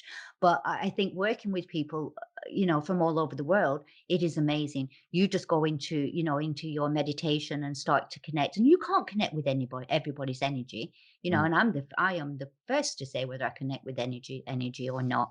But it is a lot easier than I thought it would have been. Hmm. Have you ever seen any UFO craft or any kind of like grey aliens or anything like that at all? No, absolutely not. Mm. No, thank God, touch wood, no. Yeah. There's quite So a few over the Isle of Wight, It I've mind you, heard. Yeah. well, Andy's head's keeps going a bit funny shaped with Fuzzy, your back. fuzzy, yeah. Yeah, I'm starting to have my doubts whether He's who shape you're talking shifting. to. shape Yeah, shifting. yeah. Dave Dyke knocking on the I door was going soon. to say he's turning into David Icke, I think. So yeah, I mean, I've heard lots of cases about UFO sightings. I read this book by Leonard Nimoy. Well, it could be him. Leonard Stringfield or something like that, who was based in the Isle of Wight. He worked for aeronautical companies or something, and he was very engineering type. But he used to see UFOs all the time around the Isle of Wight area. Yeah, So there's a history of yeah. UFOs around the Isle of Wight. Could be a base there, Maybe, interesting enough. maybe, Yeah. maybe I'm an alien. You don't Well, know. Maybe that's we it. all are on the island. So when you went in with your colleagues around the world to unwind these wormy things around this poor Yeah. lady, I mean, you said it took a few nights and you learned from it and you had to sort of cauterize it and then come back another night and unravel it. How long did it take? Well, we actually didn't because this is going back years. So she was one of the first. So we didn't realize that we should have been cauterizing it. Well, I can't pronounce it now. Cauterizing it. Yeah, well, we didn't realize that. So we just kept going in and kept trying because they were seeing the same thing I was seeing. And so that our plan is before we got to the organs is at least try and get to the legs so we knew we was feeling. But literally, but we worked hard on it. But what literally she would not help herself. And this is where the development comes in because she would constantly say, well, I'm still convinced I've got i.e. a piece of apparatus in my throat. And there was nothing that we could, we kept saying to her, we cannot do this without you doing it too. So we need you to be putting this protection in. We need you to see what we're seeing. And we need you to be unraveling it with us. And but she would just so because she wouldn't work with us, we just couldn't do it in the What end. I about have what no about idea what happened. what about Sorry? the idea that she could actually be doing this herself and that the tentacles could be a manifestation of her own fears and doubts Monster manifest? from the id. Well, more I like a no. tulpa. The first time I learned about manifestation and how dangerous was that, she says with a pencil in her hand, Mhm, was there was an American woman that I came on begging for help. And so I decided that night, and I usually do my work at 3 o'clock. If anyone knows me, knows I don't sleep. I'm up at mhm, 3 o'clock every night, sort of thing. mhm, And that's when my work comes in. I'm strong at 3 o'clock. And so I sort of connected with her. And cutting a long story short, she didn't give us much information, but when it all came out, there had been a famous murder in America, and she was a mum, like the mum who had died, and and she had this like real strong connection with her, when it resonates with you. I remember Princess Diana dying, and I had two boys, and when it really affects you, mm, and that was the case with her. And she kind of come as a bit obsessed with her, frightened to begin with, mm, and then it became a bit obsessed. And so she believed she had the spirit of this murdered woman with her. mm, And when I tried to connect with it, I was like, all I kept seeing was a pencil drawing. All right. So I would see this pencil drawing, like, of a woman, mm, unlike seeing the spirit either come into my room or into my vision, it was a pencil drawing. And mm. I couldn't sort of figure out, well, why am I seeing a pencil drawing? It doesn't make sense. And then I suddenly got a bit of clarity and I realized that it because it wasn't real, she she was creating it. Do you know what I Right. mean by that? She was, Yeah. she was creating It's a this bit sketchy, but this yeah, carry yeah, on. this sketch of the thing. However, the worst of it is the moment that I was like, oh, now I know it's not real and it's kind of like in her, what she's doing. This woman that she that she'd drawn that I could see suddenly got up and she stabbed me right in the stomach in bed with the pencil. Mm, I mean, I flew off my bed. Do you know what I mean? So that's when I knew that even when something is manifest, when you make something up or you believe something, you actually can manifest it and it can be just as dangerous because that mm. woman that did not exist, was not a spirit, actually stabbed me in the stomach with a pencil. Yeah. So therefore it can be manifested. And that's why it's a really complicated thing. Honestly, Have I you heard of don't the know how I concept? get my answers or how to teach this thing because it's complicated. Have you heard of the concept of tulpas? No. So a tulpa is exactly that. It's something that is created out of nowhere by people. So one example of this was have you heard of the Philip I was experiment going to within an say, Egypt? was it a monk, wasn't it, Andy? A monk? I thought it was a boy, but I could be wrong. My understanding was it's a lot of psychic researchers, and they decided to try the Tolper idea, And create a basically, what fictional they did, character. Yeah, yeah, they go on. they they they basically created in their minds, and they wanted to do this. It wasn't like they kind of accidentally did this. They had this in their minds that they wanted to do this. There was a group of people, they created a seance and they decided to create a character called Philip, and they decided to kind of do a seance and communicate with Philip and wait to see what happens. And sure enough, this Philip started communicating back with them. But this Philip never really existed. This wasn't kind of, you know, grandfather Philip or anyone connected to a castle or anything like that. It was literally kind of manifested out of nowhere. So then there's a kind of like a theory of, okay, where does this come from? Is this the energy of the group creating it themselves, or is it a random spirit that's come along and gone, oh, there's a seance going along, I'm going to be Philip for the day, kind of thing. Totally. So Yeah. yeah, it, Yeah. it makes you wonder. And a tulpa is literally just that, but a tulpa doesn't have to be just like a spirit. It could be anything. I'm going to So, write for that down. instance, It's a Tulpa. Tibetan idea, I believe, isn't it? From Tibet, yeah, tulpas of Tibet, yeah, and they're very much into TULPA. the mystical stuff, and they believe in Mm. thought forms and stuff like that, and reincarnation and that. And Yeah. my understanding of the Philip case was, yeah, it was created by a load of psychical paranormal researchers, and they wrote the story of Philip being that he was nice, friendly, jolly friar tuck type of monk, Mm, and he was all that really nice, jolly, friendly monk when he was initially created. And then so many sessions into it, he started to turn a bit nasty. Mm. Now, mm, whether that creation was hijacked Mm. by a nasty lower entity pushing Totally. that boat out with them, or this Yeah. manifestation took all their negative energies of the people creating him and Yeah. pushed it for, I don't know, but it was a very interesting case. Well, I mean, I can only ever talk from experience, so that's Cool. where I sort of like try and get my knowledge from. But I remember working with a woman who, she'd had an attachment, but so the mother had the same attachment, and so did the grandma. So this went through generations, and she'd had this attachment for like 16 years before somebody put her on to me, and there was nothing she could do to get rid of it. Anyway, so in the end, I worked with her, and it got to the stage where we were successful. She crossed him over anyway in the end, so I won't go into that. But yeah, it was really successful. Anyway, she witnessed it. I didn't just say to her, you know, I made her do it, you know. So she witnessed him going, and then a few months later, she's kind of like, Rosin, he's back, and I'm like, he's not back.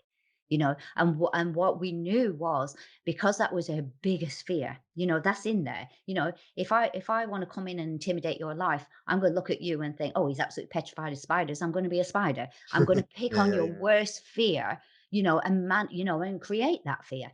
And same when I work with a lot of people work with, you know, when they get a child attachment, or I don't like to call them attachments because that's overused as well. People attachments are completely different. A lot of people are just frightened of spirit, as I was. You know, even if my guide stepped in my room, you know, behind me, I'm like, oh my God, please don't show yourself. You know, I was frightened because it was alien to me. And so now we have that now where people are just like, oh my God, this is, I've got an attachment. And Mm, actually, it could just be, you know, their guide, or a wanderer. There are so many wanderers walk past my house, you know, or through my house or whatever. They love my son, by the way. They scratch him a lot. So, mm. you know, so always getting scratched. And I'm like, well, you keep ignoring them. But anyway, you know, um, I've lost track now. It's Um, okay. It's okay. yeah, but I'm I So, saying always thought the they scratch will thing. manifest, like you just said. They will pick up on and pretend to be somebody else. Mm, And children, especially, that's a worry. A lot of people think that if you see a child attachment or a child spirit, that is the devil in disguise, because that's what they're doing, and it's well, not true. I thought the scratch thing was a demonic symbol or a demonic thing. No, it's, do you know what? It's like this frustration. You know, you imagine being an earthbound spirit, you are wandering around suddenly, and Mm, you sense that somebody has the ability to either see you or hear you or connect with you, because we have this beacon of light, and it's mm, almost like, you've got the telephone line there. mm, But if we were, if people are ignoring them, they will get louder and louder and louder, and they can lash out, and you will get a scratch. I mean, and the reason I know that is because I was worried about scratches, all the reports coming in as scratches. But my house, I know, is crystal clear. My mm, vibrations and my protection around my home and my family is top notch because of the work I do. So mm, I know that when something is negative in here. So my son would often wake up and he was like, Mom, I've got another scratch on my back, you mm, know. I and it just went on for so long. I'd go in his room, there was nothing there. So it literally was just someone was walking in, not the same you know, it just happens. Mhm. And so now when I see it online, that's all you get on my things, you know, people going, "Oh, I've got this scratch," and they just absolutely freak out and panic. And I feel horrible kind of downplaying it. There's like, you know, you've got a scratch, you know, you probably had a wonder because to them it's frightening. They don't know what Mhm. they're letting themselves in for. Mm. Now, interestingly, we had a few months ago a an interview with Robert. Oh, Andy, what's his name? Robert. Name's gone, What was but the subject? We have so many, I lose track. it was from. He was talking about UFOs, and he had the experience. That this is what I'm getting at. He had the experience as a child of seeing an elephant coming through his wall. Do you Mm. remember? Not Rob Hulse. Yeah, Robert Hulse. That's it. Oh, it That's was. it. Right. Yeah. Now, a gentleman called Robert Hulse, very lovely gentleman. Robert Hulse was chatting to us. I'm terrible with names. I forget people's names as soon as I get out the door. Um, but anyway, he told us. I mean, this guy's had experiences of ETs, aliens, UFOs, and things, but he's also had experience with spirit as well. And he said that as a young child, he remembers being in his bed or cot, and his mum was standing in the doorway, not coming into the bedroom, but could see Robert as a child being really scared, and he said he was so scared he couldn't even sort of say what he saw, but he remembered that he saw an elephant's head coming through the end of the room.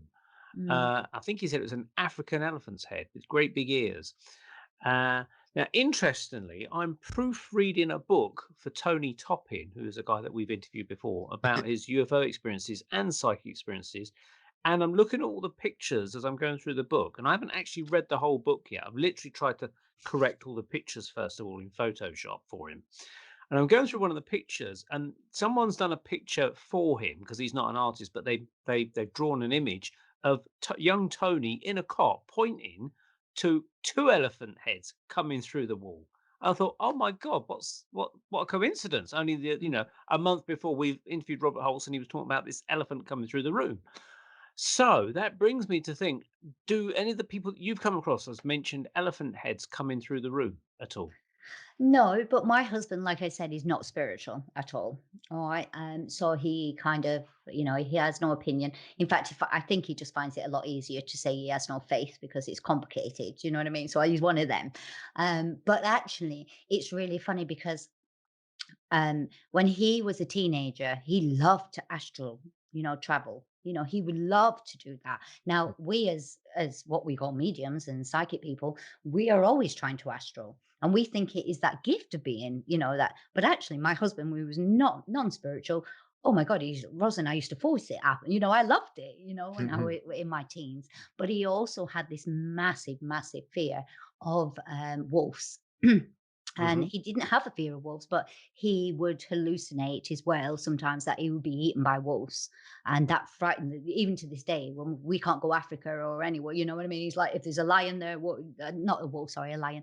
If there's a lion there, I ain't going because, you know, so it, you know, and because, like I say, he hasn't gone down this spiritual path yet, kind of like when he was in his teens, that was his demons. You know, he would see wolves come, lions coming out, ready to eat him out the wolf, you know, out the walls. And so I don't know.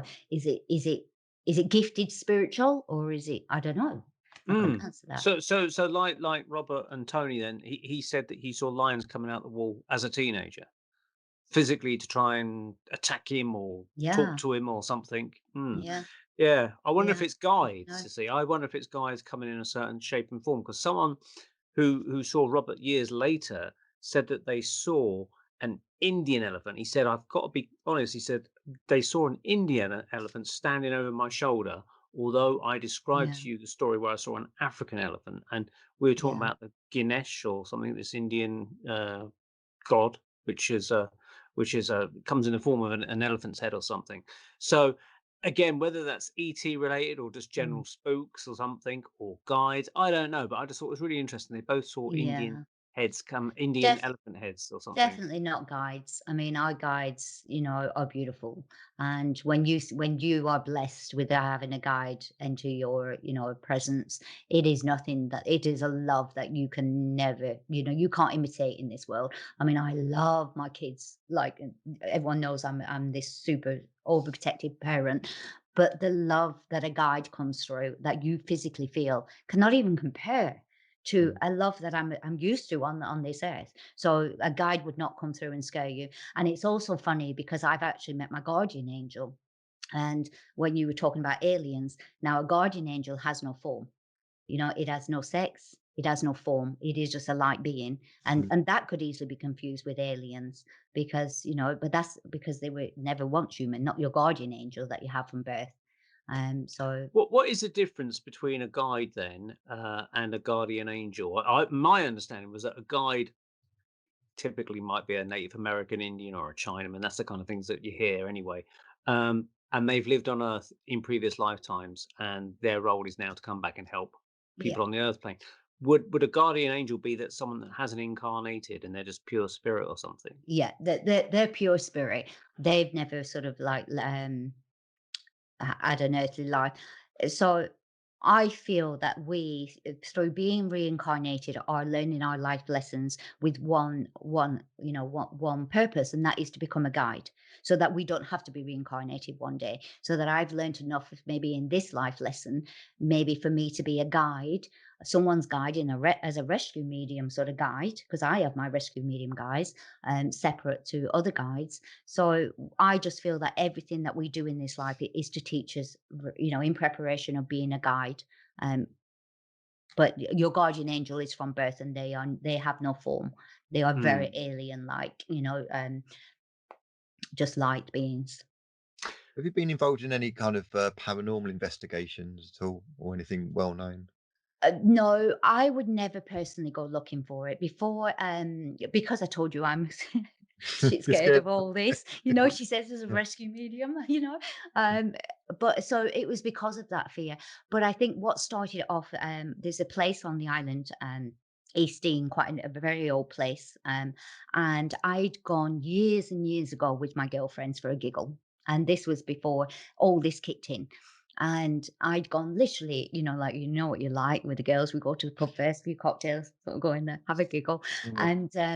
and I didn't know anything about spiritual. Obviously, I knew about spiritualism, but I'd never even thought I was gifted. And we went in there, and we just started, and the bloke said, "Would anybody like to be opened up?"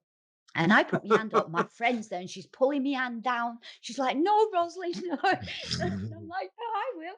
And I literally didn't think anything would happen. Oh, Jesus Christ, that was the worst thing I ever did in my life. Oh I dear. came home, he closed me down at the end of it.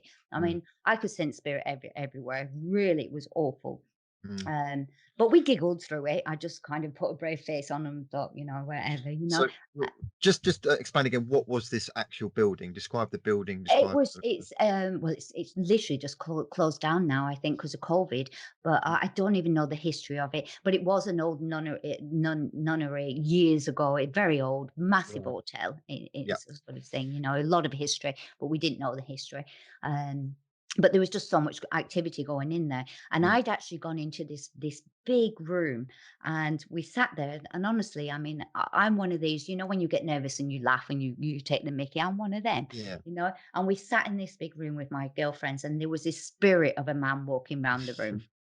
And I'm sort of watching him walking around the room, and I'm sort of, and I said to the girls, I was like, "Oh my God, there's a man over there." And this man was walking around the room, and he was swearing. He looked at us like we were idiots. He was really being abusive towards us, Mm. but not taking no notice of us. How was he dressed? Like, was he solid, full form, and what was he Yeah, wearing? he was literally solid form, but he was kind of like oh, I'm not very good with history, so I can't kind of tell you an era or anything else, but I just knew he was just spirit, he was Mm. just sort of Old, thingy. old clothing. Yeah, and I actually called him. He taught me a lot actually in the end, Mr. Black, and he's actually in the book. I called him Mr. Black, and Mm. what had happened was, is as he was walking around the room swearing, I repeated what he said to the girls, and it was when I repeated that he stopped still. He stopped dead in his tracks, and he just turned and looked at me, and I crapped myself. You know what I mean? Because Mm. he took no notice of us, and then suddenly it was like, Oh, "You she just saw heard me. me."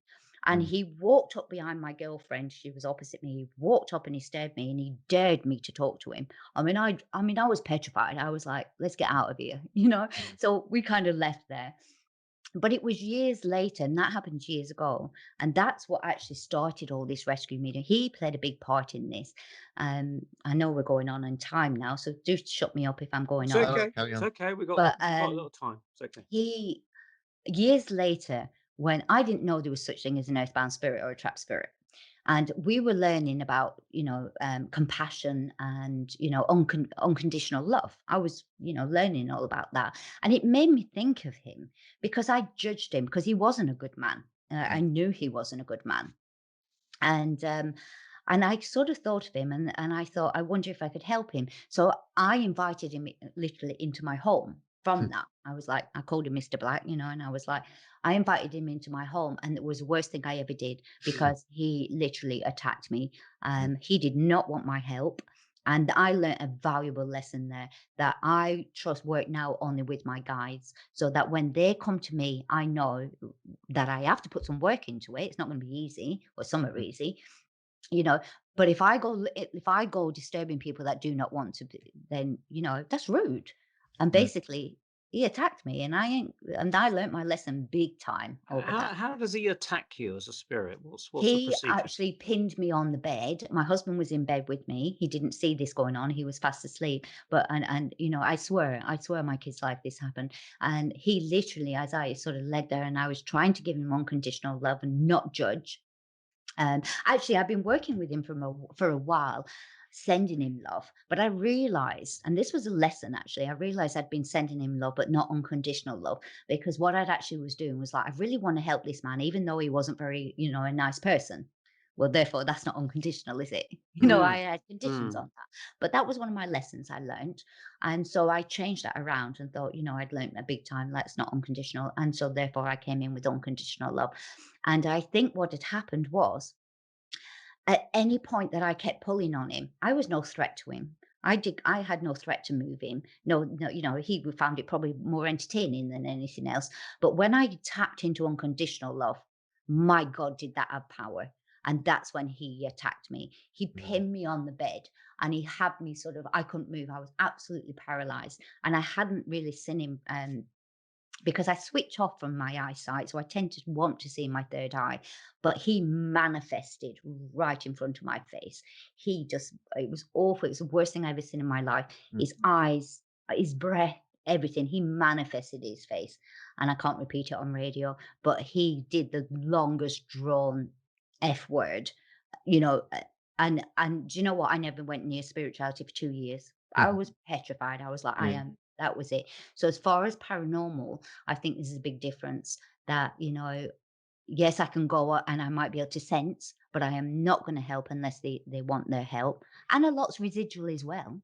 Mm. Mm. I mean, there's this universal thing about free will, isn't there? There's no Mhm. point actually. It's a waste of energy trying to give love or unconditional love to something that just doesn't want it. It's No, not. but that's exactly what happened. But unconditional love is powerful, and that could have Mm. crossed him. That Mm. really could have, that's a force, a force of energy that was so powerful that was everything else. That was, he'd laugh in my face, Mm. like, Did oh, I mean, when you say pinned you down and he shouted at you or whatever like that, did he then leave or did you have yeah, trouble getting yeah. rid of him? He It, just I said, can't "I've had even. enough," sort of thing. Yeah, he was just gone. And probably looking back, it was seconds. But do you know what? For those, every time I relived it and rethought it, it felt like hours. I was petrified. Mm. It is not nice. I prefer to do my work remotely. I prefer to actually like almost like connect remotely. It's not easy having people in your own home. And it doesn't always happen. I prefer that I try to do it remotely and connect like through meditation or meet in a safe place Mm. rather than have them come into my bedroom. My husband's Mm. always threatening me. Have you been you bringing them spirits in here again? I'm thinking, no, Eh, no. Does he see them at all? Has he seen them? He doesn't see them. He knows he's not spiritual whatsoever. You ask him, but he will walk into a room and he'll just go, "You've been at it again, haven't you?" He just knows, Is and he I'm like, still going out no. of his body, or is that something that stopped No, I don't think he's involuntarily? done it for years. I think that was just a teenage thing. I mean, he loved it. Mm. I'd hate it. I don't like astral traveling at all. Did did he say if he met any negative or positive people when he was astral traveling? Well, I think he more sort of astral traveled as in sort of like leaving his bed and kind of walking downstairs. And so there was always that sort of like limitation rather than Right. astral projection. I astral project. So I will go into like a lot of my book will explain one gentleman I helped, which was absolutely amazing now I look back, but not so at the time. He was in one of the world wars. I suddenly connected with this man and suddenly I'm in a world war. I'm in a camp, and and all this is real to me.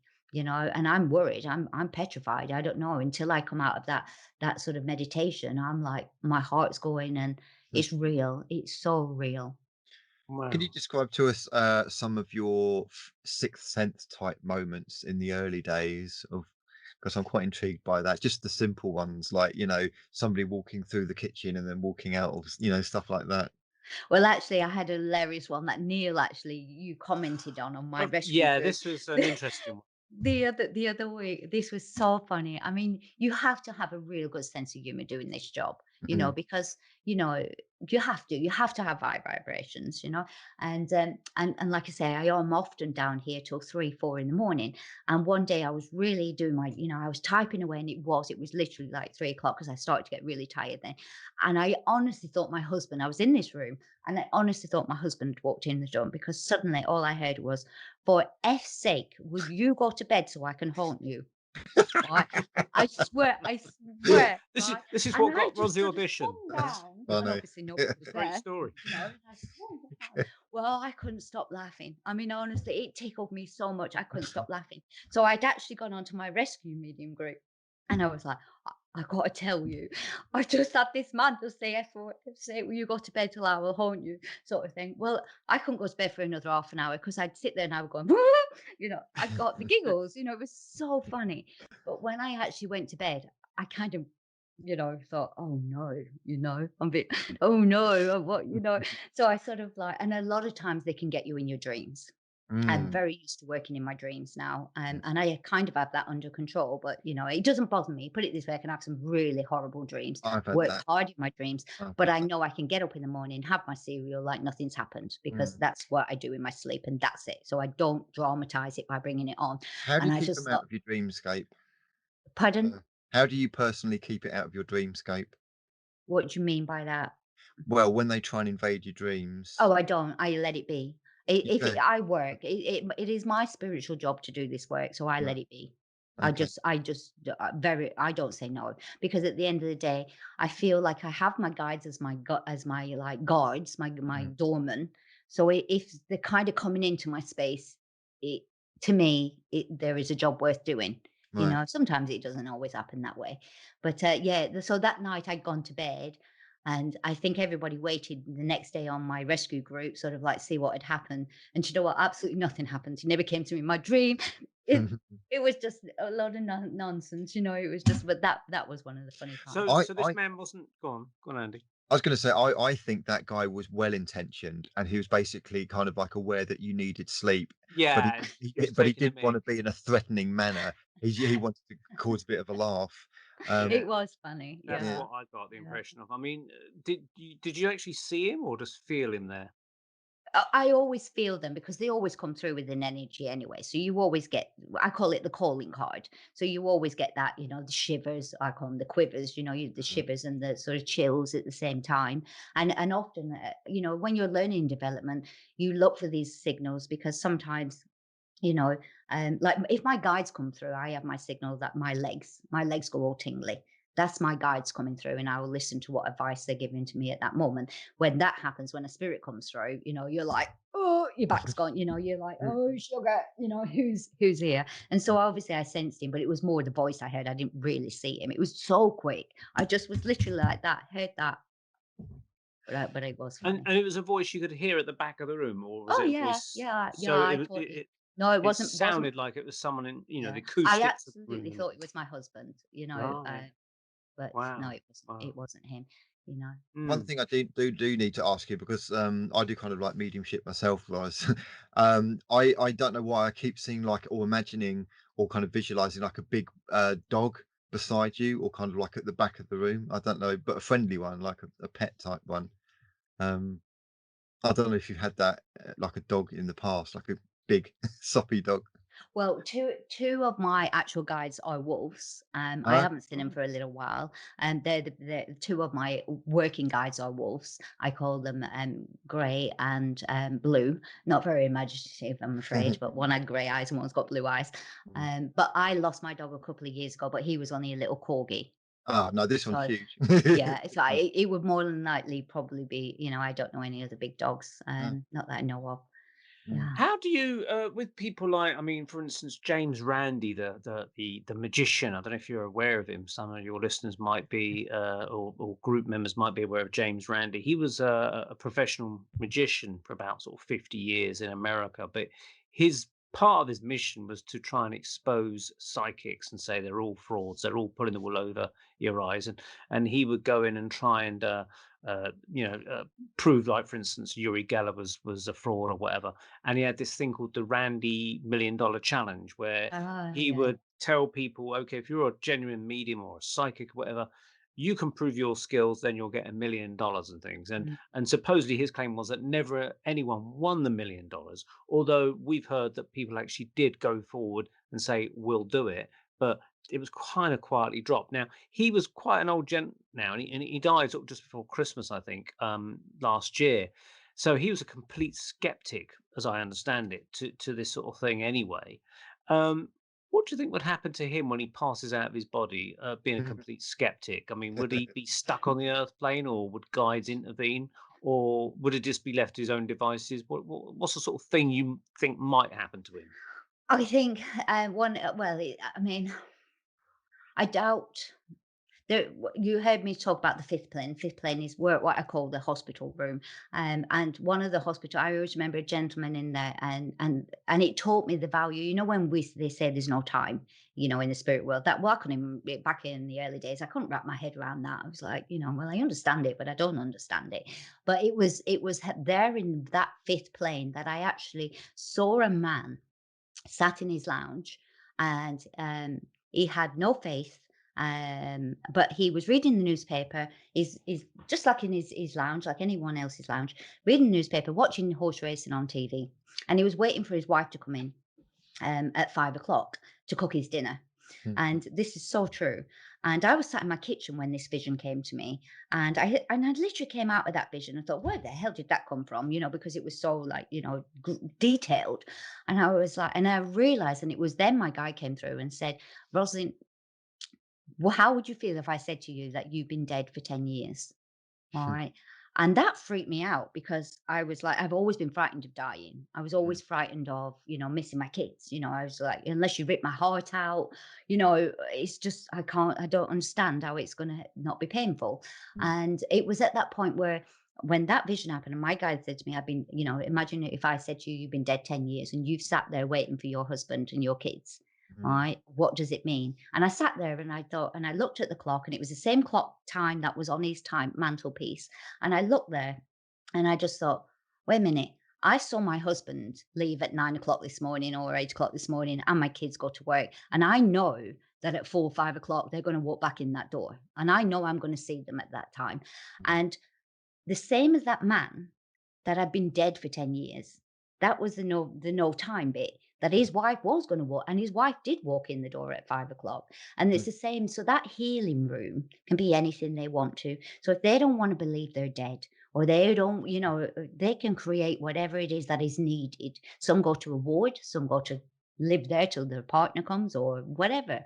It's so complicated. So that man might not be aware that he's passed over, and he's just doing his daily tasks of reading the paper, and Totally. it's just time is nothing there, even though he seems to No. be reading the newspaper, but he never reaches the end of the newspaper or something. So Well, it was yeah, exactly the same as I sat there when I suddenly thought to myself, "Oh my God, if what if I have been dead 10 years?" yeah, But then it yeah, meant nothing. I didn't have 10 years to miss my. That's when the meaning of no time, because I knew I was going to see my husband within a couple of hours, which actually could be another 10 years, but it yeah, still was only with no yeah. time.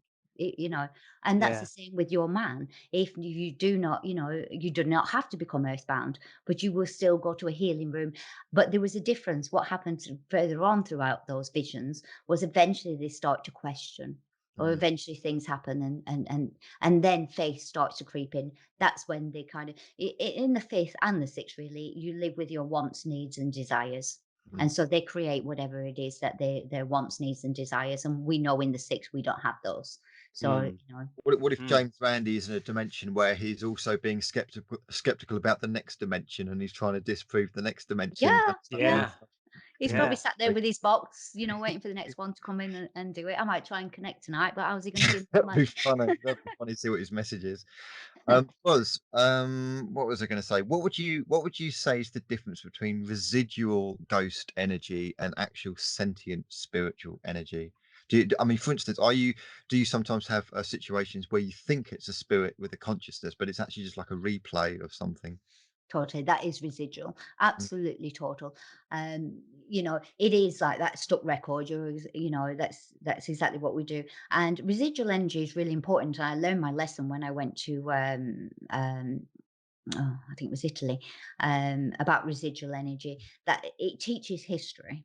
mm, Some history we need to learn from and not be repeated. And mm, so, sometimes this residual energy should not be cleared. But really, in places, it's not good for the earth. For me, residual energy and everybody's energy is what makes this world a bad place. We talk about this. The way I sort of look, well, I talked about this veil. It's like this black cloud of negative, and that is residual energy, and that is spirit, mm, negative energy. mm, And, in order to remove all of that, that's when suddenly our kids, and I've not got ADHD. I've not suffering depression and don't know why they're suffering depression, because there's not the negativity. When nobody, you do cannot underestimate how much negativity is put on this world through residual energy and earthbound spirits. It is huge. mm, You clear that. I don't see any way in our world how we can suddenly wake up to a better world. I mm, don't. I don't see any. I'm a businesswoman. I do not see any solution of what can happen. To me, the only solution is remove everything negative that we cannot see. And therefore, I could tackle your negativity. Say you were a depressed person, I can try and tackle your negativity, but I'm affecting one person. If we mm. all remove this negativity from the earth, then suddenly you're not depressed anymore because, You, you got to wonder if this COVID situation is a manifestation of that in some manner. this COVID, you know what, for me personally, this COVID changed my life. I've always, it brought everything. I've always valued friends and family, but it brought out the best in me, if I'm Mm, honest. Yes, it stripped me financially, and I cried. I was worried sick financially, but I survived. I valued having my family here. I think I learned a lot from it. mm. And Well, and I understand death. yeah, I'm not saying people don't learn from it. What I'm saying is the actual situation of it, I think, could be a manifestation of something negative, maybe. Well, you know what? This as this veil is lifting, change is happening. I mean, there are signs out there that are getting more and more in our face all the time. We can't keep avoiding it. Mm, People are wakening up. And I think whether it's a virus, that it is COVID, cold COVID, or whatever, it's woke a lot of people up to the values of family and mm, working from home, and that's spiritual. Even if you look at it that way, that people are opening up their minds to you know, different things. mm. Mm, mm. Well, we are approaching the end of the program. Mhm. So it's been a mammoth 2 hours. Thank you for staying with us and sharing all your wonderful, interesting insights. And it's been You're welcome. fascinating, absolutely fascinating. I'm sure we could go on for another 2 hours, but Mm. your ghost to be calling you to bed again so that he can hide. Or hobby. Well, I think Neil's slightly Um, cutting out there. Oh, he's yeah, back. if anyone wants to contact you or join your groups and things, how can they get hold of you? You said Facebook is the initial one. Yeah, yeah. I think just go on to Ros Way. I kind of don't. I know it sounds awful. I kind of like it. I struggle. I get hundreds of messages a day that I can't answer to, and people begging for help and problems, and I can't. Obviously, I can't reply to everything through private messenger, but I always think if it's meant to be, they'll find me anyway. It's as simple as that, you know. But do look out on the Ros Way.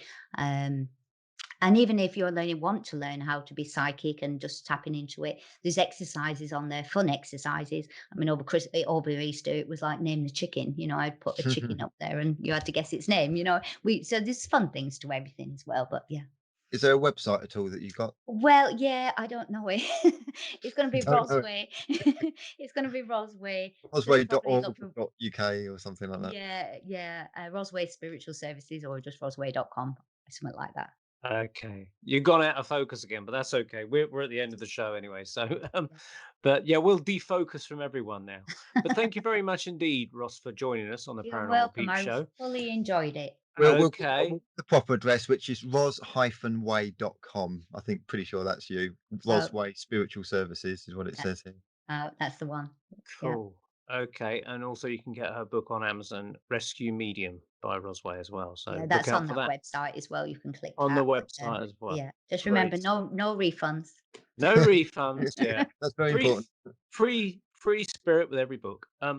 So Yeah. anyway, yeah, thank you very much again for joining us, and check out Ross's work on Facebook and also the book as well on Amazon.